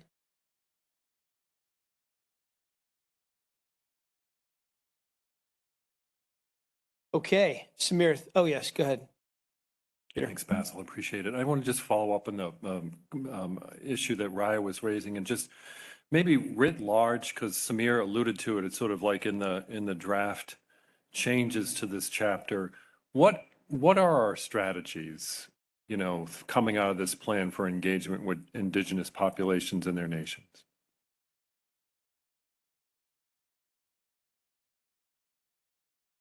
Samir, do you want to handle that? Yeah, I would, Alana, are you on? Yes, I am on. I'm right here. Hi. Hi, would you like to answer this question? Sorry, Peter, could you please repeat your question?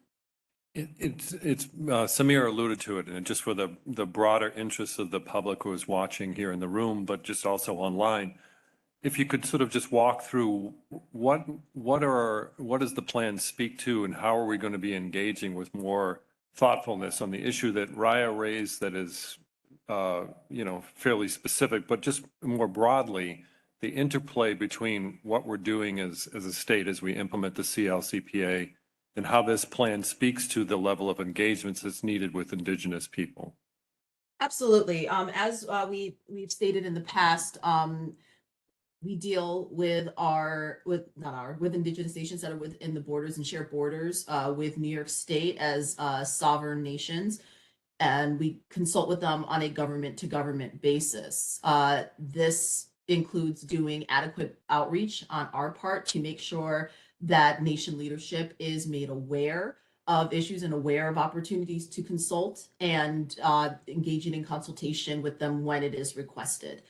We definitely don't want to do anything, say anything that insinuates ourselves or insinuates any authority or ownership or anything of that nature over any of the nations or any plans that they have. As to the specific issue that Raya brought up, we haven't heard that specific issue about anyone being asked to potentially waive their sovereign rights. So that's definitely something that would need to be more directly addressed. But with regards to many of these issues, the way consultation works, they are addressed issue by issue, nation by nation. So it may vary based on the issue, based on the nation that we're dealing with, based on that leadership. But we're definitely going to be doing a lot more to make sure that nations are engaged, and if they would like to engage in consultation, making those services available.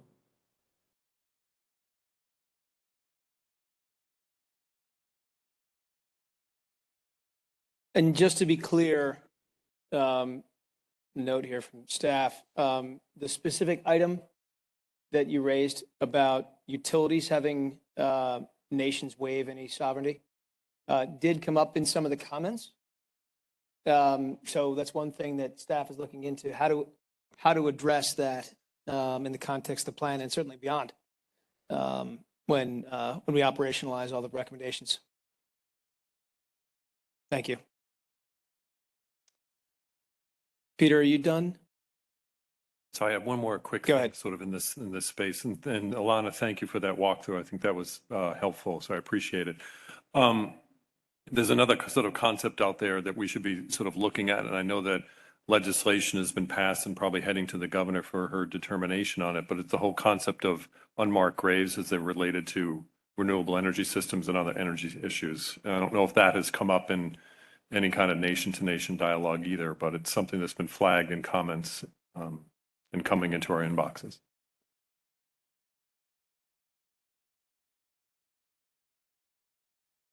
Thank you for raising that, Peter. Any other questions? Comments? Okay, Samir, thank you very much. We'll move on now to Doreen.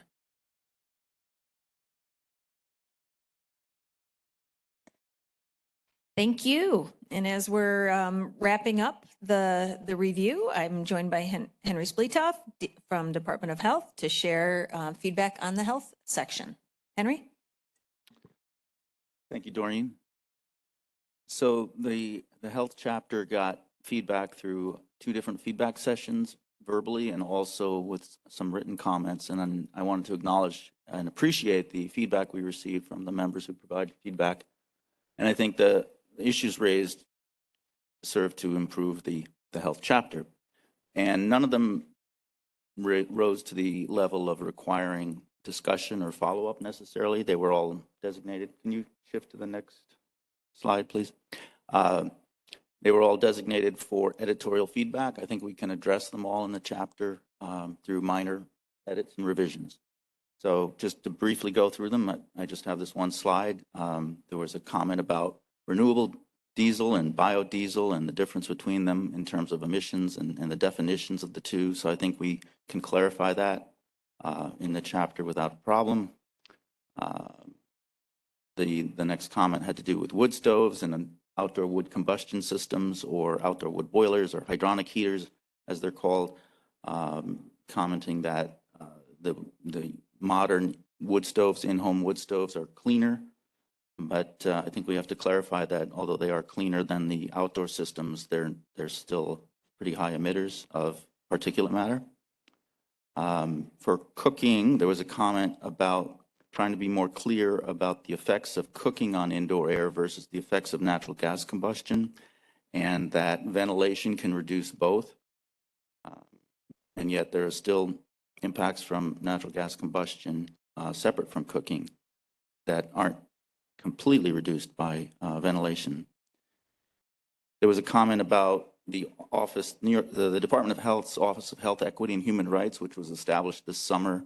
And there was a comment that we should add a little bit more detail as to what they will do. I think the office is still trying to figure out what they're doing, but we can add a little bit more detail to that.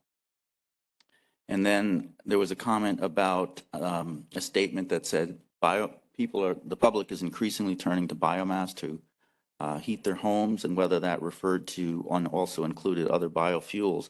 The statement was about wood combustion or biomass combustion only, but it was based on an earlier reference. So I think we can change that to basically remove the statement about increasing biomass, because we don't really have the data right now to show that it's increasing in the last couple of years. But we do know that during periods of high oil prices and economic downturn, wood tends to be burned more. And finally, there was a comment about battery and solar panel disposal, because they both contain toxic constituents, and care has to be taken into their disposal or recycling to minimize environmental and health impacts. And those were the comments we received, and I think they all can be addressed through minor edits to the chapter.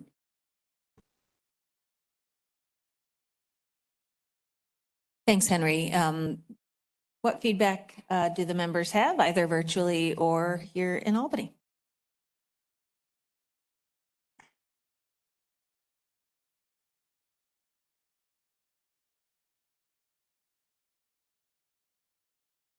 Oh, Peter, sorry. Thank you. Just a broad thanks again for Henry and his team and the folks at the Department of Health for putting all this great information together about the significant impacts that accrue to New Yorkers as a result of combustion of fuels, particularly the honest discussion in this chapter about biofuels. Having worked on things like ethanol for 20 years, I know it's not popular to go out there and talk about the real strong, significant climate benefits and health impacts with ethanol. So thank you for that. And then just one editorial comment. You said it in your verbal remarks, but here in writing, it says battery and solar disposal, but recycling was also in your verbal remarks. And I think we should be thinking about repurposing as well. It's, there's going to be an extra life for batteries when they come out of cars. And hopefully the same thing with extended producer responsibility for solar panels. So thanks for including that in your verbal remarks, but I wanted to uplift them again, and maybe we'll just change the slide to add in recycling and repurposing. Yes, definitely recycling. Thank you. Thank you. Thanks for that comment, Peter.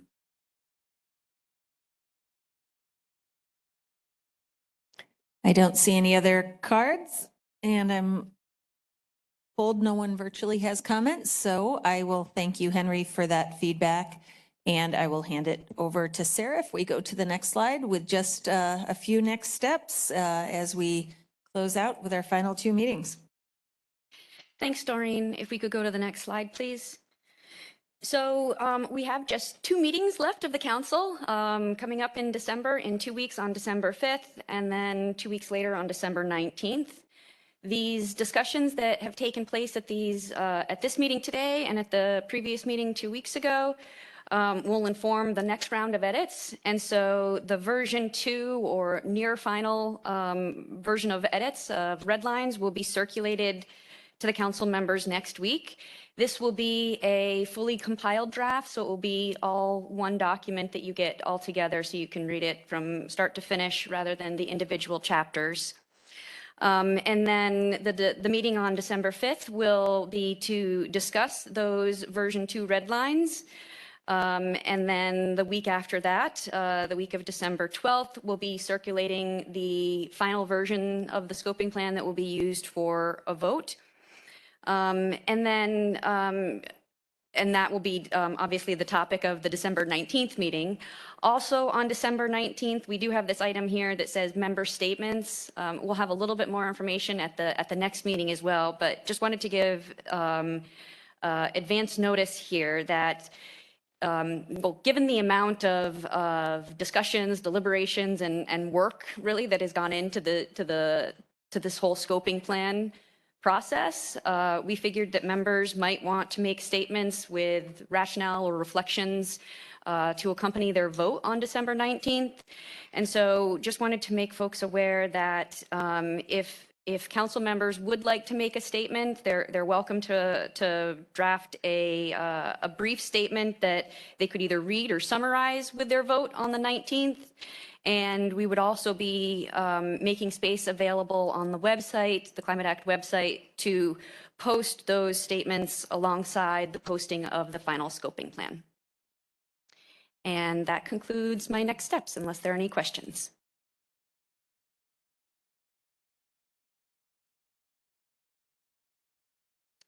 Bob.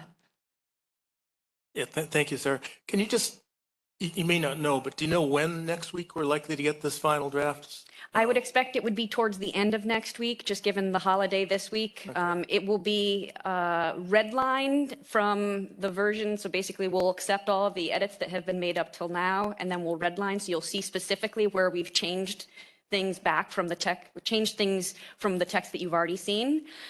So we're hopeful that that will, make it a little easier, but unfortunately, I do expect it to be a relatively short review cycle for council members. Okay. So advanced apologies for that. No, it's fine. Thank you. Donna. Sarah, sorry to ask again, but the comments that were filed by folks, what would the update be on when those might be publicly available? We're still working on the redaction and the plan to publish those up on the website. I'm not sure whether those will all be up by the next meeting. We're, lots of moving pieces. We're trying to do our best. We are definitely committed to getting them up regardless of the time frame. So they will all ultimately be posted. I'm not sure exactly what that timing will be just yet. Yeah, and thank you. And I know how hard you are all working. And I wanted to say, I said it during the break, I just feel like you guys have all done an excellent job making sure you're capturing the feedback that we're all providing. At least that's how I feel. I know it's a lot, and I do feel it's all been done justice. And I think a couple of us were at a session last week where members in the audience asked us about the comments and when they'd be posted. So that's the only reason I'm raising it. So thank you. Thank you. And I will just say, it's a large staff team that I can't say thank you enough to. They've been fantastic to work with.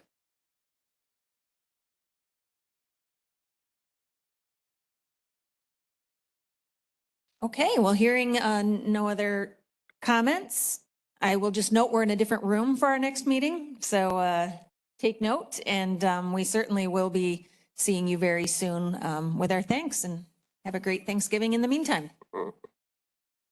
Thank you all. Thank you. I'm heading. Are you one of those parts that